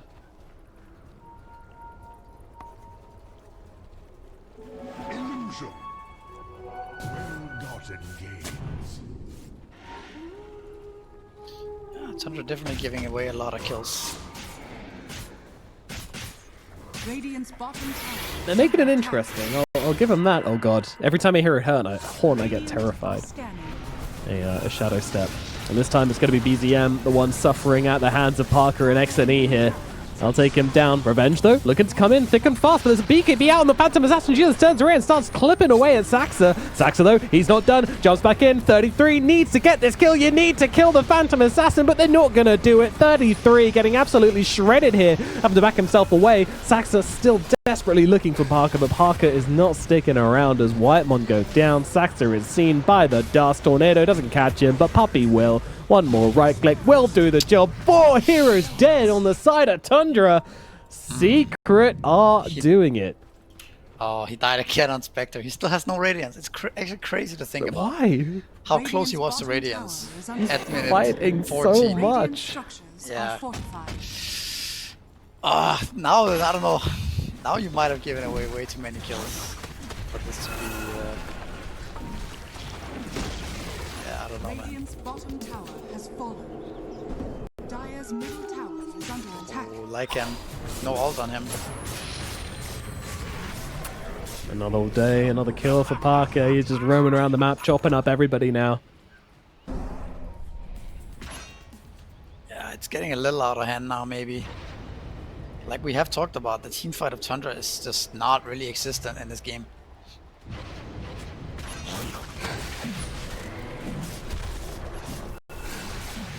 We might see Tundra switch the playstyle a little bit soon, where they get Radiance on Spectre and don't actively try to fight anymore, but try to rat and get more items. Like their heroes have ways of scaling into the game, like we talked about with Aghanims and Spectre later on. I want to say Aghanims on Furion, but I don't know if he's gonna go for that. But it would have been good if they, yeah, maybe if the game was more even. Dire's structures are fortified. Dire's middle tower Game does not is feel under even at the attack. moment, though. Now with this Aegis onto the Phantom Assassin, things feel very, very difficult for the side of Tundra. Are scanning. This draft was designed to play from ahead, like it was designed to hunt people and make Secret feel terrified to be anywhere, but... Oh, the draft was for sure working. Right? It looked so strong. I just think they overplayed on several occasions in this game, and now they just fed way too many kills. Absolutely. Had they played with more discipline and farmed the Radiance on Spectre, which was literally free. You saw Secret sitting at that tier 2s for 5 minutes, and Tundra kept coming into them and giving away kills, right? Spectre had all the space in the world to farm the Radiance. So I think the strategy has been looking really strong. It's just that, I mean, maybe you could argue the Riki is not really necessary, right? It's just the Spectre, Lycan, Furion, like these 3 heroes.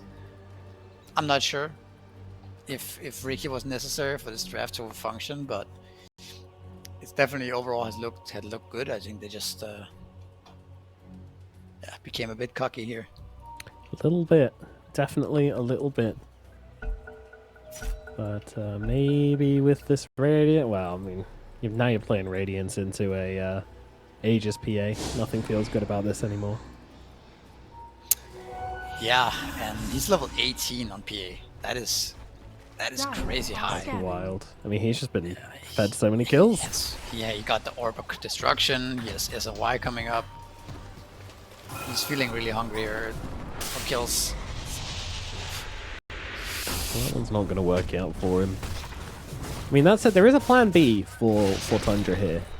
They have, like, because of all the global potential they have the ability just to shove sideways until the cows come home. Like, they really do not need to leave their base to get these waves shoved out. So, at the very least, they'll be able to do that with the Furion, with the Lycan. Yeah, that's exactly my point. I think that you're gonna... I mean, simply also because they can't really do the same as they were doing at 10-15 minutes. Like, Secret are just too strong. Or BCM. I don't know, TP's in under the ward, and Parker's going to waste absolutely no time in trying to go for this one, but doesn't have the stun available. Deadshot's not going to be there. Went a little bit early, a little bit too ambitious, Mr. Parker. And that somehow turned out to be really good for Tundra, because look at all those TPs. Suddenly they just earned themselves like 20% more map than they had before. Exactly. Now all the waves are in your face. Also really good wards from Tundra. So they're not really gonna get much out of this Aegis, I think. Move across onto Nixus. Isn't really turning out too good. I mean, this is what you don't want, though. Getting to the point where these heroes can survive. Although Whitemon just trying to solo Mixer here and not doing a terrible job at doing it either. But not quite enough, as he will die for his efforts. And Mixer now on a mega kill spree as well. 10 kills on the Bristleback. I mean, they really have bet on the side of Tundra. Like, they've just been dishing out kills over towards the BZM. Running around against Phantom Assassin. PA stuck inside. I mean, Sax is still looking to fight PA. You gotta be a little bit careful here, buddy. But they're trying to play a little bit of... I feel like they're poking the lion is what they're doing here. Yeah, actually, he ended up using his BKB there. And the wolves, and the direct raid at Treant. He does cut through them, but it's funny how close they get to killing him off. Yeah, I think this game will not stop being frustrating for Secret to play if Tundra just keeps up the way they're doing things now. Like, they're pushing out the waves, installing the game, and just playing smart, right? They could have played smart at minute 14 as well, but they decided to go ham. But if they start playing smart now, I think this is gonna be very annoying for Secret to play. Like we've seen the last few minutes here, getting dragged around the map.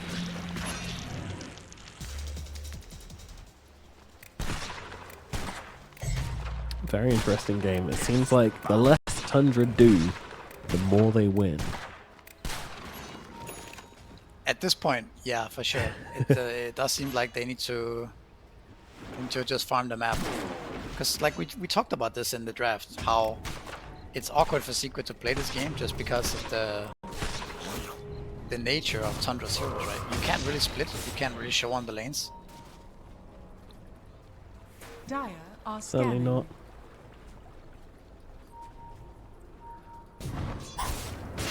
You're gonna spot BCM top here on the ward. Yeah, they're running over, but BZM's also running away, so might just be alright.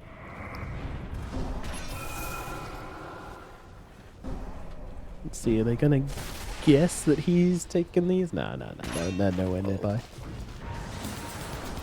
Well, that's quite Whitemon just walking into complete darkness and gets out with it. BZM leaving the neighborhood. Whitemon gets away as well. Okay. Just look at these wolves down on bottom side though. And Saxa just hanging out with them as well, seeing if there's any opportunity. The shard gained also. Dire's bottom tower is under attack. Huh. Radiant's top Wait, tower I is under didn't know the attack. shard wolves had hamstring as well. That's crazy. Yeah. That's nuts. So that's like basically a 50% buff on the shard almost. Diracho? Ridiculous. What's he up to now? You crazy cat. He's so... He's still dead, right? Like, just jump him with I was Parker. just a And bit surprised how afraid the bristleback was there, but yeah, he dies. That was kind of a free kill for him there. They see Furon on the water as well. Comes out. Whoosh. Wow. Just gets out from the. Oh, it's like he missed him with about half a second there. watching Theological lose a battle to a Greater Treant. Up in the top lane, he's been trying to kill this thing for an age. They put the Mjolnir bark on it as well, and Theological almost died. Didn't even get the last hit, man. What a miserable existence, Theological. Give us just get a Maelstrom. Just give you something to clear waves to push against these wolves. They know Lich is around. They saw him on the ward.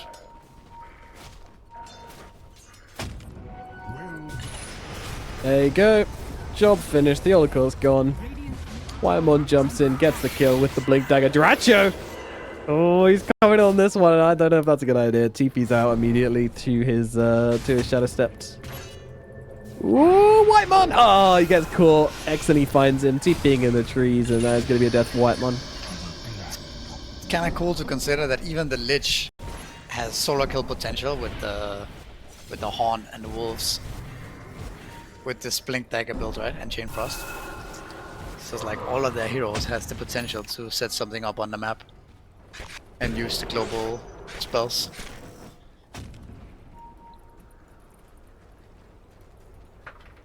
The question becomes if Sequin can find that fight where Bristleback and PA gets to actually hit heroes, or if the game will just continue to be this weird cat and mouse game, right, where only Tundra fights when they find somebody alone somewhere, you know? Yep. Secret just not really able to go out and fight because their waves will just get shoved into oblivion. That's a super annoying game.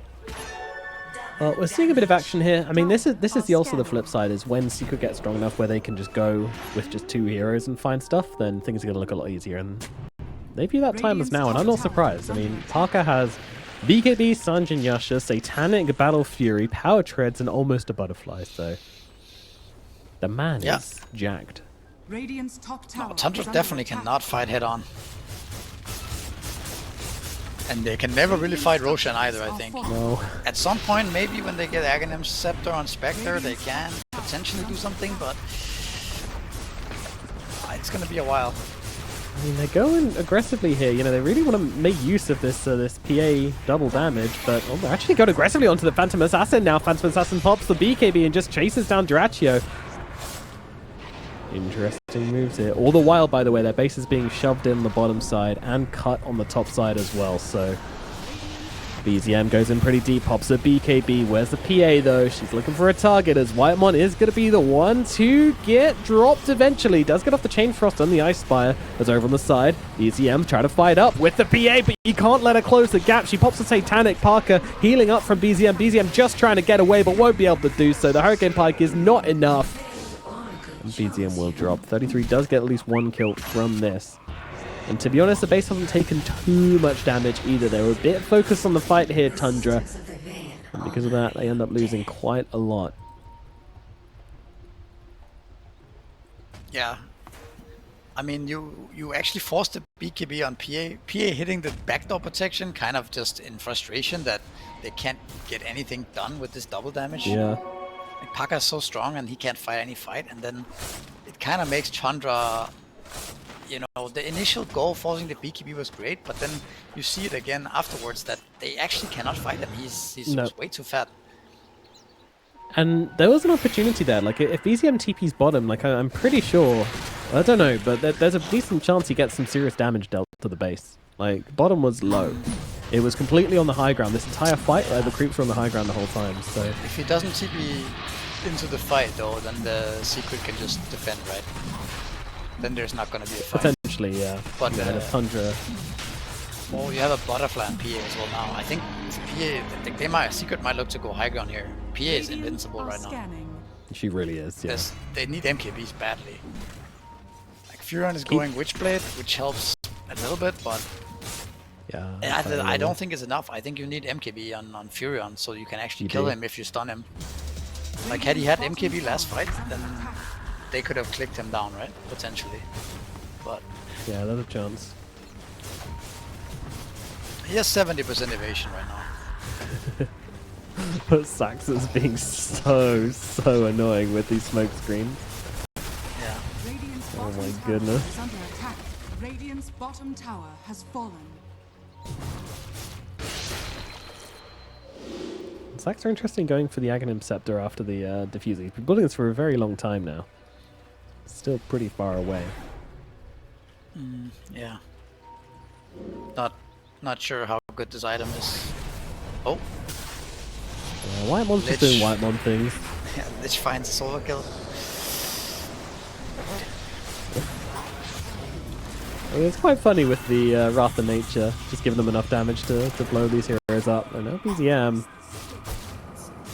He's trying to play around the cliffs that if they jump him, then he can just hurricane up to the high ground, which is quite smart, but doesn't work out in the end.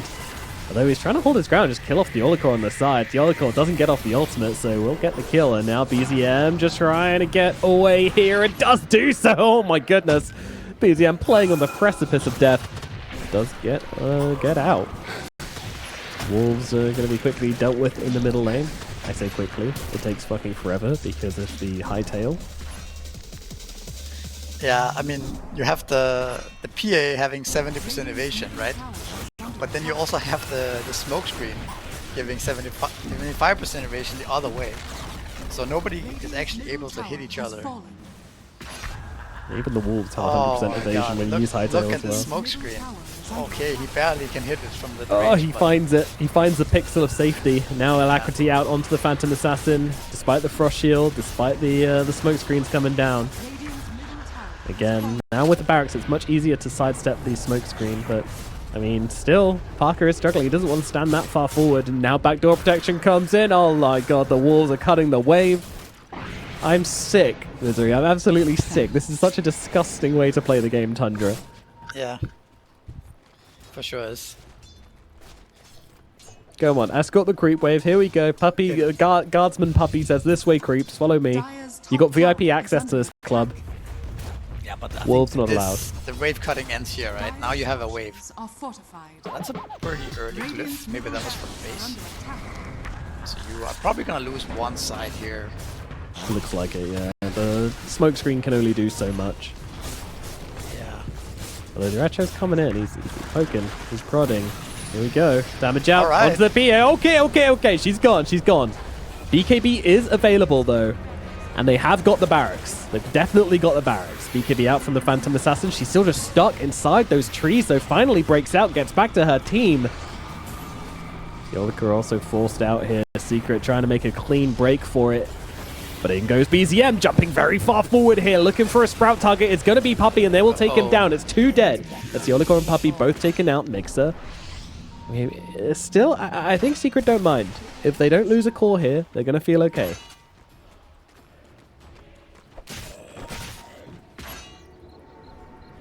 Yeah, 33 doesn't get Not anything worth from it for sure. That was very costly, I feel, for Secret. You think? It was just, yeah, kinda. I mean, the Rex doesn't really matter much in the overall game state, right? Radiant are Giving away all these levels and kills to map control back to Tundra. That's It's an gonna be hard to interesting... it's hard to get out on the map again now. The wave's gonna be in your face. Getting a little bit baited then by the barracks on the side of Secret. Yeah, I also losing think a lot. PA was maybe a bit surprised how fast he died there. I was definitely surprised. I mean, Whitemon's kind of solo carrying this game at this point. The 4 and 12 Yeah, Lich. the chain flush is just so much damage. Yeah. It really is crazy, Chain Frost. I love it though. I just like seeing if you give these supports something really like OP, what they can do with it. We saw X-Nova doing tricks with Lich. Now we're seeing Whitemon doing the same thing. It's like all of this mechanical skill which people sometimes are like, oh, you know, they're just support players. They're more about wards and stuff. Like, no. If you give them something broken, they will abuse it just as well as any core player will. Dire are scanning. Yeah, for sure. You need to do a lot more than just ward nowadays. But like we talked about, the Dire's top tower Aghanims and is under Spectres attack. online. No, Dire it's not. are It's scanning. not that easy necessarily now to take the fight. Like, it's just so chaotic to take the fight. Think about it. Like there's gonna be Lycan wolves, Dire's Lycan top tower is under shapeshift attack. running in, haunts everywhere, Fury alls, treants. Plus your waves are constantly in your face. Like it's just so obnoxious to play this game for secret. This isn't actually like twisted draft, man. Like whoever came up with this idea is sick in the head. Oh, in a way it's Valve, right? Making this invis wolves that can kill people. That's what sparked this idea in the first place, I'm sure. How can we abuse these wolves to the maximum, right? And then this happens. 33 says, "Watch this." I really hope this is what like no, you know, when we get back on LAN. Oh my god! See you later, puppy. When we get back on LAN, I really hope this is just the meta now. You know, every game is going to be like this forever. The problem with this is that you need very specific heroes, right? You need the Spectre kind of. You need the Lycan. Like it's hard to get these heroes once the strat has been revealed because you will just get them banned, right?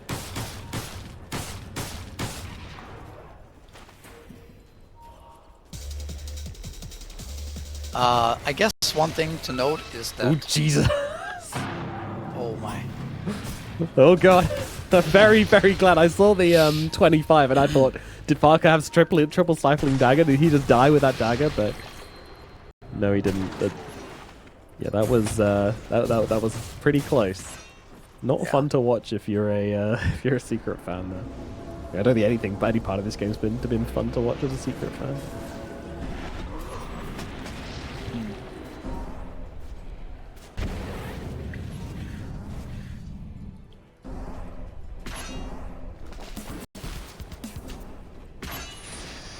Thrilling battle, watching the wolves take on the forest spirit. Might go on Bristleback here. They have Silver Edge and Lycan. Yeah, he's already on the run though. It's looking a little awkward here. Oh, this is a big stomp. Look at It this. really is. 3 heroes put to sleep. Ulti coming out from 33, but it might just be a runaway one. They're all hanging back here on the side of Tundra, surveying the situation and jumping back in here. Lycan looking to get aggressive onto Mixer. I'm not sure that's your target, buddy.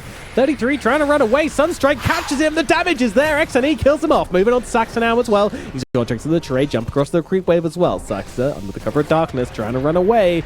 Might not be so lucky though, trying to go for the TP out, but there's the Atos. There's the damage. XNE getting the double kill. 3 dead on the side of Tundra. Oh, BCM. Oh. Right in the middle lane as Dracho comes in, but he can't stop this from happening. No buyback on Ricky and Furion. This is maybe the moment that Secret is looking for, right? They have creeps coming down mid right now. And there's no Furion to catch them. Lycan is also dead, so maybe this is the time where you go Throne. They're looking for it. Against Lich though? Oh, it's so disgusting. Even when you get the chance to do something. We're complaining. As well. We've been complaining about these 4 heroes for such a long time, and then there's just one more guy who's just been sitting here, this sleep region, this whole time. But look at this, they're going for the buildings. They don't care about the heroes. Parker wants out. He wants to win, but he's doing nothing to these buildings. The frost shield, it's reducing it so much. And, well, Dracho just runs in and dies. That's something. Buyback is available. Jump in again onto 33 as well, but he's getting dangerously close to the fountain on Parker. Dracho trying to take him down. The sleep is there though. Parker back to the buildings. Frost shield's out once again. The tier 4, it is going to fall, but look at how low the Phantom Assassin's getting during all of this. Satanic being used on the creep wave to heal himself back up again. Still, it's just 4 heroes. They're going for the end. Parker looking to chase back anybody who's going to try and stop them. The sleeps from Puppy as well. It might just be enough. 33 realizing he has to go in, but he cannot stand his ground against the PA. Goes for the Oligar instead, but somehow that Sunstrike lands. What was that? How do you land that one? They're doing it secret. They're going for the agent. Put them all to sleep one more time. Go for the end. The damage coming in. It is going to be enough in the end as they'll bring down BCM and the throne. Game 3 on the cards here between these two teams, and what a way to earn it for Secret. Yeah. God, that must have been gonna probably be a farm fest. And then I don't know how this DK vs Puck matchup. It used to be very DK favorite, but now I'm not sure. Who knows, man? It's things change so much in Dota with the new. You must have Like, there's no passive anymore that gives you like 1,000,000 armor and H region level 1. Now you just have an innate that gives you a medium amount of armor and region. Right? So you might be the Puck might be able to bully the. Did you think Could bully the DK early on if he plays well. I'm not sure about it. All right, good test then for XNE, who's now on a hero which isn't Invoker for the first time I've seen him. So that's going to be exciting. See how he plays. Saxa going ward fishing, trying to look around. Not going to see it. We also saw a tight under earlier today by Navi Jr. and it looked really solid too, right? I think yeah, it did look good. Yeah, really, it looked really, really good. I think rushing this Blink Dagger kind of makes the hero much more threatening early on, instead of going like flats or something along those lines, or pipe first. Yeah. Rushing this Blink gives you a way to get on top of people. Saxa's in trouble. He certainly is. Getting run down by many, many secret heroes, but up to the high ground. Not really having the lockdown this time around to come through. And 33 is actually able to steal the bounty rune, which is going to make it an advantage for Tundra to start off this game. We typically haven't done super well in the early trades in this series so far. Nice start for Tundra for sure. Also had the Phoenix bully out the tide. He's going to be very late to the lane. But Phoenix is going to be in trouble. Yeah, the Fiolacore coming over. Whitemon, well, maybe I spoke too soon. They will be getting first blood once again after all. And Fiolacore are going to even make sure that Mixer gets it as well. So Tide starting the game with a kill under his belt. That will feel pretty damn good. Not on my watch. We'll watch with great interest this middle lane. BZM versus XNE. The DK, how does he do against this Puck?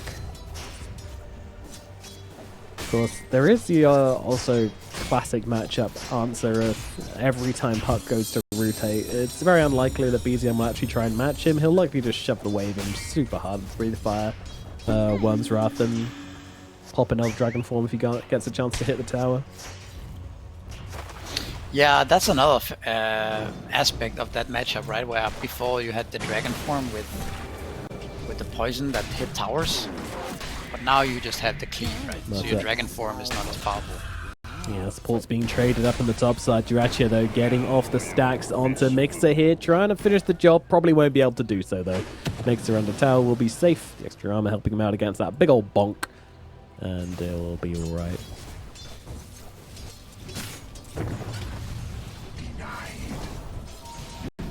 Watching Parker Morphling is always an exercise in restraint because he's always just playing on the precipice. He feels like he knows every single matchup, every single spell, always guessing the amount of damage he's going to take and keeping himself just above that threshold. And boy, is it uncomfortable to watch, but that's what happens when you're just that good at a hero. Yeah.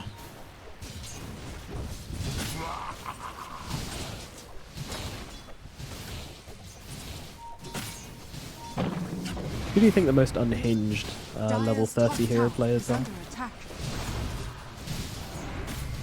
Like hero specific, or like when they get to like the ultimate late game level 30? Oh no, it's in like hero specific, hero spammers. Oh, I don't know. That's a hard question. But what do you think? Do you have somebody in mind? Don't know. Part of me thinks Arc Warden. Those people always seem to be extremely unhinged. There's a lot of them around as well. Yeah. But like, I don't know. I don't consider level 30 and a hero that significant anymore because it's been so long, right? Yeah, that is We've had true. so many years to build up the points that it's whatever. It just means you play a lot of Dota. It feels like, and that you've been playing for a long time. Yeah. Dire's middle tower is under attack. But I would say something like Brood is also. Oh yeah, that's a good one. Or Husker. Yeah.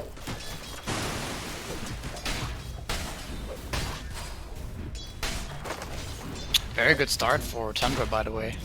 Yeah, This very is, good. the other games, it looked good in lanes for Secret, but this time around, seems like it is a very hard matchup for Puck still, the DK. He's not having a great time at the moment. Just kind of slowly getting chased around. BZM just Dire's constantly walking at him. structures are fortified. Yep. I mean, the fact that DK basically has to buy no regen, right? Can just afford to buy one Radiant Bracer. structures Seems are like the fortified. innate is enough to sustain as well, so... Yeah, it is pretty strong. I mean, I have noticed that BTM's been, sorry, the XNE's been kind of focusing the creeps more than going for... Ooh, hold on. Parker playing a dangerous game down at bottom, my goodness. That was a little scary. He's gonna be alright though. He's trying to like get across the trees to pop the Lotus. Yeah, the Sax are definitely trying to fish for that free kill.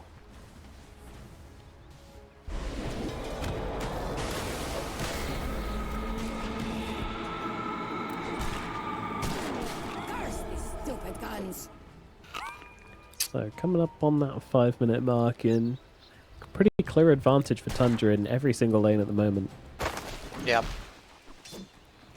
So, I mean, Axene's doing okay, Parker's doing okay, Mixer certainly isn't doing okay, he's having a miserable time, but he did kind of get outdrafted. He got his... Oh, nice cut! Very nice, yeah. Yeah, saves his life there. Or maybe it doesn't. They're still chasing him down, they still want Oh, Mixer the dead. Kraken! Kraken doing a Kraken good took off the job. burn damage. Dyrachyo getting low, Axene with the rotation! Oh my god. Oh my goodness, Secret just playing Dyrachyo into the dumpster. And he has a salve. Oh, no. I mean, that was just some good Dota. That was just some nice Dota. And not very restrained from the side of Tundra either. You know, the moment that tree gets cut, you know, it's game over. Just except the fact that Mixer's got to get back and use its help. But they want to try and go for it. They want to try and force it. I love the mechanic where if Monkey King has already... Another bounty. Okay, he's gonna see it out. If Monkey King is on his way to jump the tree, he can quickly cut, you know? Yeah. So you just cut the tree even before he lands on it. I like that mechanic a lot. That looks so funny. I mean, it makes sense, you know? If you're already jumping through the air and your landing spot disappears, then... Yoloko being chased a little bit here, daring to come in and try and help his suffering Puck. Will pay the price for it. Shield rune on BZM here as well, so he's feeling very, very confident to run down the middle lane at the moment. Interesting mechanic as well, because usually L-Titan's very good against these high armor heroes, but because Dragon Knight's comes from the innate, that means it's added armor rather than base armor, right? So still pretty good against the Elder Titan. Yeah. So kind of a lot of pressure a little bit everywhere for Secret, but they are kind of on top of things, ready for the Wisdom Rune, so they at least don't lose that. It seems they might still lose it though. Yeah, Drasho's just run at it and is going to be able to pick it up, but what's it going to cost him? Likely his life. Trying to get off that Jingu, does get it off, but Puppy puts him down. And it looks like Barrow's going to be following him to death. Saxa gets the kill. XNE will be the one to finish it off. How's your worthometer on that one? You Not got two. not worse. Not worth? Well, it's like let's say Secret were not ready for that, then it's worth going for it, right? It's worth going for the move, but as it turned out, I think it was not worth giving away 2 kills. Because it was not that big of a rotation, right? The Murta was still sitting, TPing mid, so Morphling didn't have to rotate. Yeah, I don't know, maybe 50-50. Slightly ahead for Secret. That's my worth meter on that. Alright, thank you, Misery. Well, the supports will certainly be happy as they get themselves a whole chunk of XP, and the supports on Secret will be a little miserable. Though, to be fair, there's not a huge difference between them, despite both Wisdoms being picked up, and it might be down to the kills which Secret have been able to get themselves. It's been an interesting one. The side of Tundra has been leading on CS pretty much consistently on every lane until recently, where Parker's been able to recover pretty well. But then on kills, Secret have been kind of getting the advantage on that. Then on Wisdom Runes, that's been going in Tundra's favor, so it's It's all a lot of back and forth. The goal lead is not that big though. So actually Tide and Puck are still kind of catching up, right? Or like staying. They're not completely out of the picture. It's not as grim as it could have been. So I think Secret are still pretty happy with the situation. Yeah, actually he's just been able to get himself a couple of kills to get truly back into the game. Yeah, it's also going to be interesting. So you have Dragon Knight mid, right, this game, with the red facet, and he has queued up Blink Dagger. So it's not the. It basically means you have a really strong timing, right? When DK hits his Blink Dagger timing, then we can start putting pressure on the map and start getting towers and stuff like this. Yeah. But it also means he doesn't really maybe scale into the game as fast as a Dragon Knight carry would with armlet and stuff like this. Oh, and now he's maybe overextended here. Let's see, can they punish? A lot of heroes coming in for this one. Mixes here as well with the Ravage, just making sure the BZM absolutely cannot escape under any circumstances, and they will just be able to run him down. A little greedy there for BZM going in for the tower hit. Sure. Yeah. I don't like giving away all these kills. I think it's gave away monkey kills a couple of times now, and then this one too. It's getting very expensive. It is. It certainly is. This lead, which they'd pretty much cemented in the first few minutes of the game, suddenly disappearing into nothing. Parker doing very well through all of this as well. Just been completely like no one's bothered to visit this bottom lane. No one's visited to put pressure on Parker. They're just going to keep leaving him completely alone. Which is really interesting to me to... Oh, XNE getting low. Ravage being used to save him though. That will keep him alive. Tip go and makes his way. Well done, sir. You keep your buck alive, but at what cost? But now I come to a tower. And I don't believe there's going to be a whole lot for Secret to do or say about this, at least. Nah. Yeah, you're gonna have to give it up this time. Oh, bouncing give up back. that puppy kill as well. Yeah, onto Puppy here. The fear comes out. The one Actually, they're pretty deep here. Yeah, this is easily punishable. Oh god, this is so bad for Tundra. They're not even gonna get the tower now. Oh yeah, exactly. Both supports going down. Oh, BZM and they're gonna lose run. DK as well. This is an actual disaster right now. Uh-oh. Misery's called it. It's a disaster. BZM just faces the cliff as that dead shot comes crushing onto him. Double kill for XNE. Who is your this mid guy? tower is also gonna go down here. This is actually... That was... Yeah. Oof. It's crazy how well Parker read that as well. Like, you know, they go in pretty deep. Parker just immediately TPs in, gets a kill on the back line, pushes the tower. Like, exactly what you want from your Morph 3 player. He knew exactly how the fight was going to go, TP'd in the beginning, and just made sure it went their way. Yeah, for sure. Radiant's bottom tower is under attack. Now, obviously, I mean, they are still... The game's still even, right? But consider how you could just hit the tower down. You didn't have to dive the Elder Titan there. The tower was literally dead. You could just hit it with 3 heroes 4 times and back off and just be content with everything. Instead, you ended up diving, right? And giving away how many kills? 3 kills? You didn't get the tower. You lost your mid tower. And the Dragon Knight who was rushing Blink Dagger still doesn't have it. And it's below the net worth of Puck now, right? Like that's actually quite severe, you know, situation. As they put it up on the whiteboard, get it on replay after the game. They even have to, like now he has Blink Dagger on a DK. I wonder if he should have switched to something like Armlet now, because this, could you call it like a throw or a mid? Do they even have the damage to follow up on a DK Blink right now? Right? Maybe it's... We'll see if it works out, but... Might not be that easy to make use of the DK stun now. The Blink DK.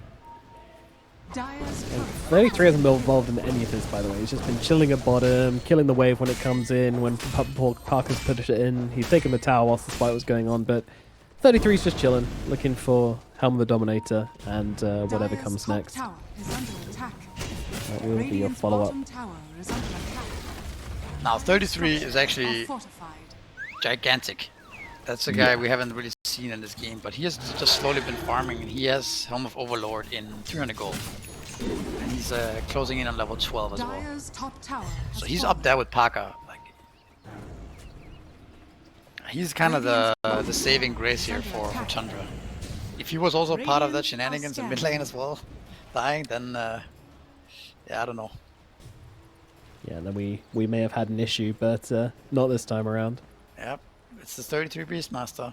See here, he even gets to fund the stack as well. Very efficient. Went for Beast Beast mode. Am I wrong in saying that Wild Hunt is the one we see more often on Beastmasters? Yeah, when you go for the boars and stuff and the helm, then yeah, I guess so. But I don't really know what there is on what he's thinking there. Maybe just being able to burst the Morphling later on, being able to burst the Tide, stuff like this with the axe stacks. Maybe he was not really sure how the game was gonna go. Because if you go for the axe build, I mean the Aghanims, maybe the Beast Mode is better because you can get the Roshan like you're doing now. Yeah, maybe. Stacks up the Wild Axes really, really quickly. Alright, let's see how it goes. This is Whitemon and 33 in the pit at the moment. Saxa standing guard outside. And this may not be read by Secret as Dracho showing at mid. BZM just farming in the triangle. And it's going to be very quick indeed. That was a really fast Rosh actually. Yeah, for sure. So 33 is like king of the game right now. It's gonna be interesting to see how much he can get done. Probably gonna just walk down top lane and take this tier 1 right now and then circle to mid. Would be my guess. Feels likely. Now, yeah. It's very hard for Secret to fight into this dragon right now. And then the Aegis as well. And not right? the Dragon Knight, to be clear, the ancient black dragon. The... Scarier than DK. Correct. Now the Tide can maybe... Nah, I don't think you would really stand in the way here. You can try to delay, but I think you will just die if you're too aggressive. Yeah, so at the very least, with Puck and Elder Titan getting a kill down at bottom. But top tower's gone. And 33 is just going to shove a wave in and head on out.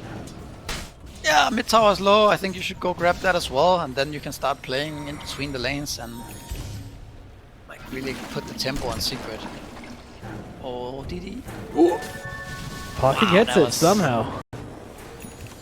I mean, like, I don't know if he even dies there. Even if he gets roared.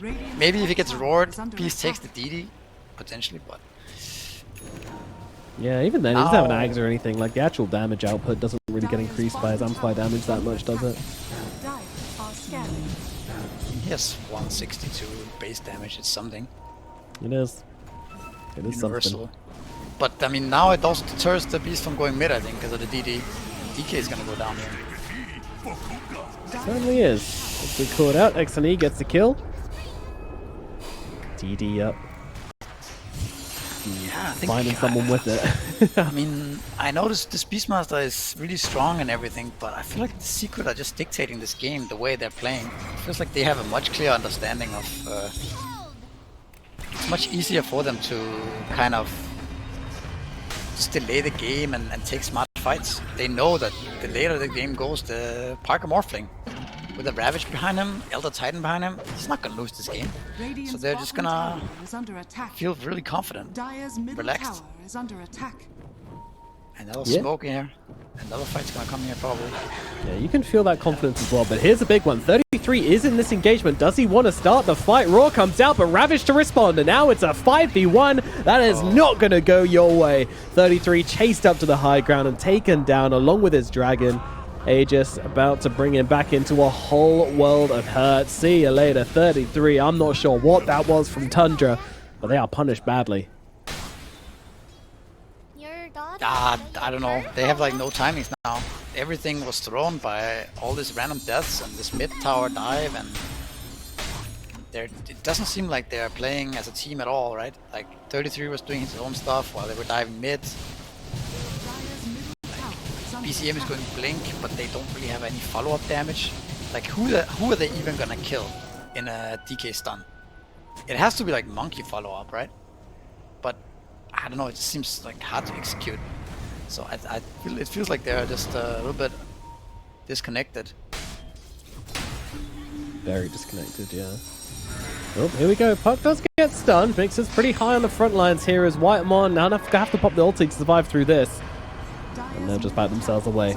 Secret easily able to escape. BZM just does not have the follow-up damage. Mage Slayer complete, but that is it.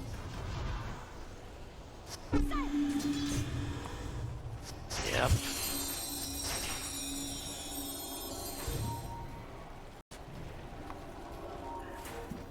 Middle tower looking a little bit susceptible here as Radiant are Parker scanning. gets upon it. Dire's middle tower is under attack. Dire's structures are fortified. Yeah, I'm sure they're feeling the pressure now on Tundra. Yeah, they should. They're about to have get locked a- down to the lower bracket. Tower is under attack. Yeah, that's not fun sounds. Not fun place to be. There's Nope. Avulus, OG, other teams waiting down there. Radiant's top tower Yeah, at least it is means under we get to attack. cast them more. Dire's middle tower is under attack. We have a BKB and Monkey King now. And we have Aghanims on Beast, not quite yet. It's one component off. Dire's bottom tower is under attack. It's really rough when you're playing against Morph like this and you can't really fight back and you can't control the map, and this guy is just doing whatever he wants, killing the creep waves, killing the tower, ancients, hitting tier 2s. You can't do anything about it. Okay, Tundra's gonna sneak the Tormentor, which is they're basically both gonna take Tormentors. Okay, yeah. Sneak each other's That's, tormentors. Yeah, so that's something. It is something. Puppy gets one, White One gets one. White One's probably a bit more impactful. Bottom tower starts to be sieged though. Lowering cooldown is kind of nice on the stomp. Actually, I thought it was something about he can. Dire's bottom tower. Oh, yeah, he can also teleport to his stomp, but he doesn't have to do that. So cooldown lower is something, at least.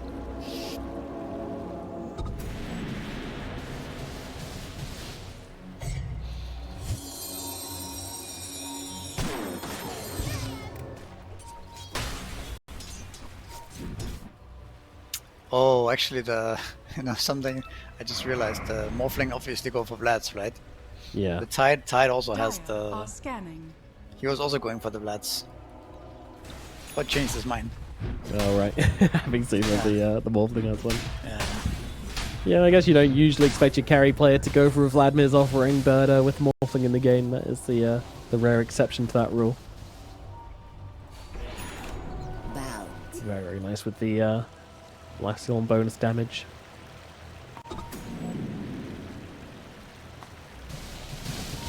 Yeah, 20 minutes and Parker's just really starting to pull ahead. He's about to have this Kanda finished, and that's when we're going to see some real hurt coming through. These supports on the side of Tundra. Got to be so careful. Yep. We're gonna see a fight coming up soon. I mean, Secret is smoking right now. Also, we have Beastmaster's Aghanims coming in 200 gold. So Tundra really But the wants rest to of wait. Tundra, well, you say that, but they're already Oh, smoked in, and Dyrachyo. well, they might just have to watch Dyrachyo die here. Dead in the middle lane, and just catching on to Whitemon as well. He can ulti, but he's not gonna. Such a typical Dyrachyo death, isn't it? I felt like it happened last game as well on the Spectre in mid lane. Just randomly out of position. Yeah, a little bit too easy. I mean, he had his team smoke behind him, though. Trying to bait a little bit, but now the they're lasso comes out onto the Morphling. The Roar is there as well. Parker is dead. Caught off guard by Saxa. You gotta be ready for the bat.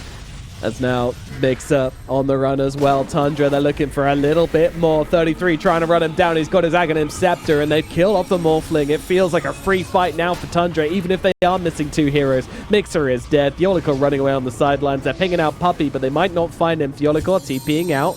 Won't be seen, so he is going to get away. So looking like it's just going to be maybe Puppy that dies They're here. gonna chase him forever. He has the gem. Oh, yeah, they want that really gem. want this gem. They pinged him as he was taking it from Tide. Yeah. Oh, the courier steals it. Oh my god. The pass off. Parker, can Puck he has save the it? gem. Puck took it from the courier. No Oh my God, way. the That great is escape. so clutch. Yeah, that is actually so clutch. Radiant's So bottom the gem tower Wow. is under went from attack. Tidehunter, who was dying in mid lane, to the Elder Titan, who ran all the way, put it on a Radiant's courier, middle tower then has Puck picked it fallen. up and orbed out. Yeah, that's crazy. That's some insane tech from Secret.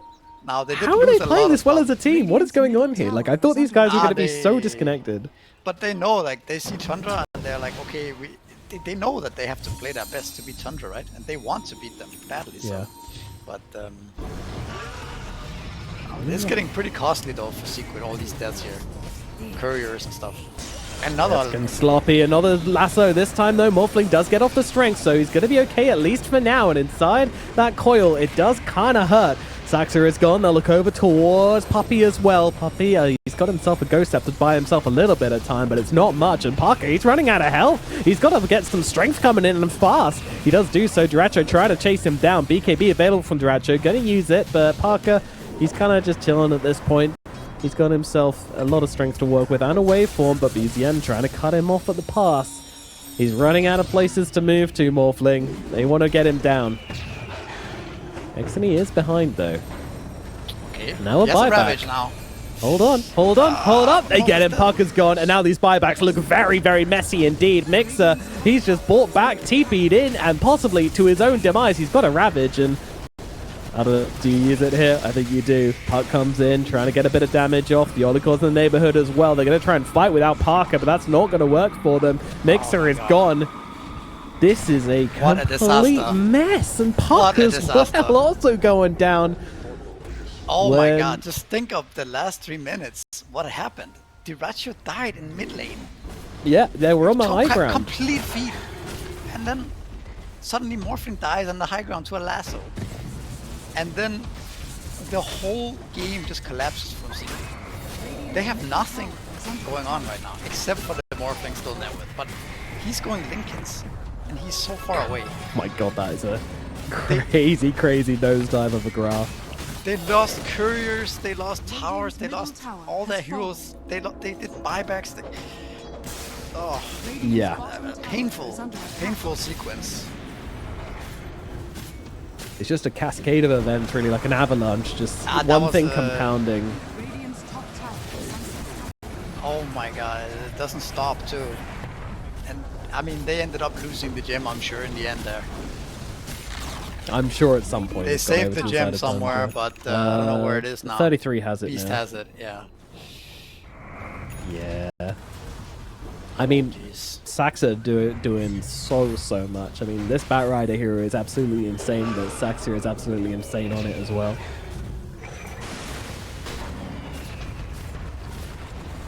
Yeah. Oh, can they 33? BKB? can they keep their composure and climb their way back into this game? I mean, Tide has literally no game now. Tide is just a Ravage every, 2.5 minutes. Oh yeah, you're not kidding. He is ridiculously dirt poor, isn't he? I didn't realize how poor Mixer actually was this game. Holy moly. He's a man with phase boots, blink dagger, and a plate Radiant's mail. bottom tower is under attack. Yeah, and your supports have no game either, so it really is Parker versus the world. But yeah, I don't know, man. It's Radiant's not looking top easy tower anymore for Parker. There's a long way to go. He needs to get some items now. Yeah, at the very least, they have ways to kind of clutch these fights. Like, you have Tide Hunter, you have Earth, Elder Titan. The Yeah. follow-up is always going to be there if you manage to pull it off. Of course, so you hard. still have ways. You have a lot of damage, right? You can burst any hero. Yeah, Like with Monkey King in his startup position, he will just die again, right? absolutely. Tundra looking around at Mr. Puck here. He's going to leave. Yeah, going for a Lincoln Sphere, unsurprisingly, on Exony. It's a little too difficult to play into this lasso, this raw, as a Puck this game. Like, Yeah, it's you also the can DK play stun. around it. Like, he's likely think- not going to get hit by it, but I think it Radiant's just frees up your bottom game to tower is actually, under like, attack. sit around and do a bit more damage in the fights when you have the Lincolns. I mean, realistically, I think it's more about the lasso and the DK stun. Those are much harder to play around. The roar, you can kind of see the Beastmaster raise his hands and stuff. Radiant's bottom tower Damn, that was is very under quick. That was very quick indeed, but I think he might be out of options here, Puck. Yeah, Orb's only available and Lasso's going to be there. Puck gets beaten down. Didn't go for the Wisdom Rune either. It was 28 minutes. He had plenty of time to do it, but went for the wave instead. And that'll cost Exony his life. Radiant's bottom tower is under attack.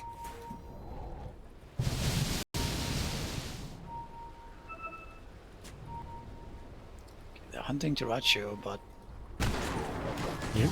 Oh, yep. Okay, he's going to go off the BKB, turns around, threatens the ult, and that's enough to force him away. See you later.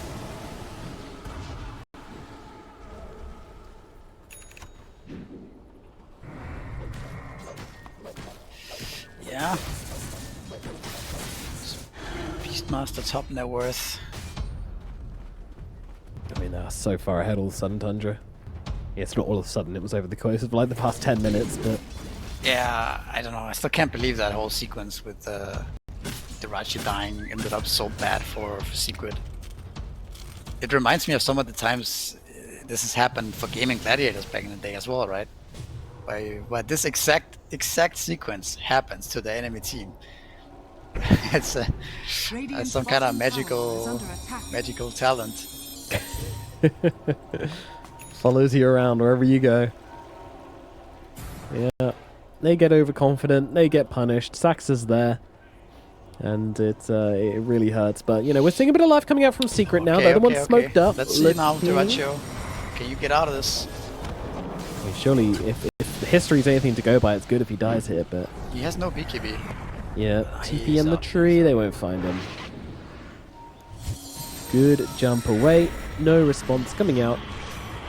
They will get Saxa though by the looks of it. Theolicor's found him along with Mixer. That's going to be another kill for Theolicor. Radiant I mean, that's not nothing. That's definitely not nothing. No. They'll take anything they can get at this point, I'm sure. More space on the map, especially as Roshan has just come back up again as well. So Secret may be tempted to head over in this direction now that there is no Batrider available. Here we go, BZM jumping forwards, looking for a target. Can't get off the stun though. This is very awkward. Getting stuck around the trees a little bit. In full vision off the Radiant side as well. They see exactly what's going on here. BZM gonna hold steady under that ward. If they can just delay things a little longer, they can get their Batrider back and make it a 5-on-5. It's definitely very good for them. Should allow them to get into that pit. Start taking down Roshan. But the net worth lead action now doesn't feel so bad. It's like Secret has kind of stabilized a little bit. A bit. With Parker finishing his... I mean, obviously it's not ideal, but with Parker finishing his Lincolns and Puck catching up a bit, it's like still a little bit scary for Tundra to get in there. Like, if they get caught by the ultimates like we talked about before, then they can easily throw this game back in the way of Secret, so... Yeah. Yeah, they can, and of course, if there's any player you want to be in this 1v9 scenario, then Parker is definitely it, as Dyrachyo gets upon him. Look at the damage that just immediately comes down. Dyrachyo, what are you doing? He's just dead. Bye by Aegis. Oh my god. Yeah, there it is. He didn't think that the Morphling would just sit there and stand his ground. He thought they'd back away. Yeah, and that maybe that he thought his team was a little bit closer, so that if he was to continue fighting him, he would at least die, right? On the way out. Maybe. But no, that's the Roshan you waited for, you played the map for, you were sitting in that ward down there for so long. You got the Aegis, and now this happens. So no Aegis for you. I have to play it fair. And by the way, insta smoke from Tundra, by the way. Did you ever notice that Parker just didn't take a point in Morph this game? Not a single one. Yeah, what's with that? I don't know. The one interesting spell this hero has, usually like, no, I'm good. Yeah, that's true actually. That's kind of unorthodox, right? Like, Surely. surely there has to be some kind of point where you turn into Monkey King and jump on trees or whatever, right? Yeah. I mean, it's 1 point. Come on, bruh. That's really +2 to more all important attributes than having or that. turn into monkey. Okay, I mean, he knows better for sure. He must. But there is not a clear target right now to morph into. Okay, let's see what happens here. fight coming up. Yeah, we got a dead puck. Through the napalm, through the fire, through the sun ray. That's a baked puck right there. Wonder how that tastes. Magical, I bet. Morphling and his illusions trying to clear out this wave. Right, will deal with them at the very least, but they won't have a creep wave at mid. Normal, they have one at bottom, so any form of high ground is now kind of off the cards. So just have to run top and get all these waves shoved in. That's the aim of the game for Tundra.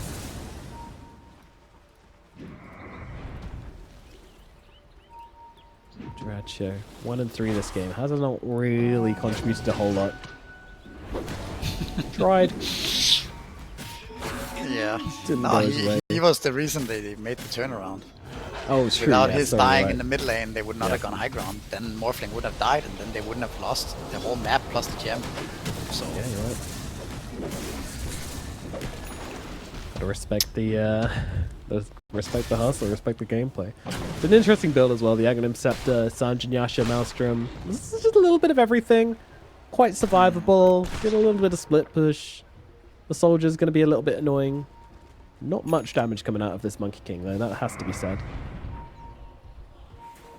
yeah, it's more around the random spread damage from the monkeys and ult and stuff like this, right? Yeah. It's he also has a Hyperstone kit up, so I guess the Mjolnir's coming. Yeah, then his damage is gonna be better. We also have BCM, who has finally become a real problem in the fights. He's gonna have a Bloodthorn soon. So gonna be the high level. Yeah, he's always able to farm up on this DK. Like the XP difference as well is also a big factor, right? You have the Puck and Tide, who's both level 17, compared to Monkey King 21, 22 on Beast, 23 on Dragon Knight, right? So Yeah, it's a 17 no level 20 difference talents. between them. Yeah. It's huge. But Morphling is really strong right now with the butterfly. The Bloodthorn is gonna be a big problem. If he gets caught by that, he might just die. No BKB for him yet.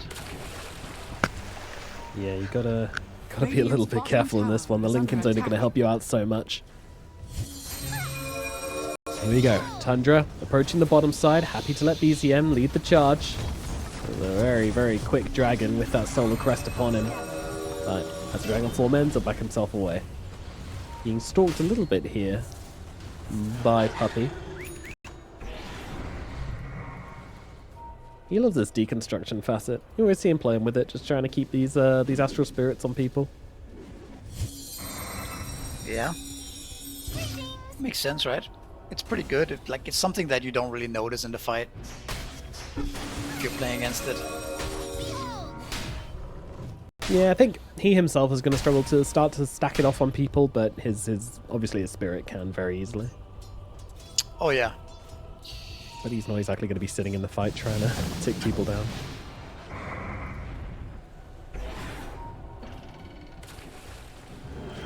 Puppy might get caught. Oh, he's got his They spirit. didn't see him. Radiant's bottom tower is under attack. Alright, Radiant fortification structures comes are out this fortified. time around. They're still waiting. The Tundra, they want to break this base. Puck is shoving top. Morphling in the triangle. He's going to TP back right now into the tree line along with the puck. Has fallen.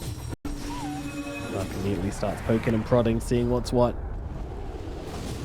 And here we go, Ravage Toad's place. They were going onto the DK, just trying to blow up BZM, but he gets the BKB and forces himself down to the low ground as Dratcho goes in deep with the Wukong's command, trying to deal damage. They have him stunned up. Morphling getting dragged back through the Wukongs. They need more damage though, and they're not going to find it. Morphling waveforms himself away, but the roar is going to be there. 33's not letting him go. They get the Morphling, they bring him down. No buyback available. Secret, this could be the end of the line. Puck gets taken down as well. It's going to be another death for them. The buyback's coming through thick and fast, but not the one that matters. Morphling still out of the game, did not have the buyback, does not have the buyback, and will not have the buyback. Tundra, I'll keep it going until there is nothing left to take. Middle lane's going to be next. This Zilgot creeps flooding in through the bottom misery.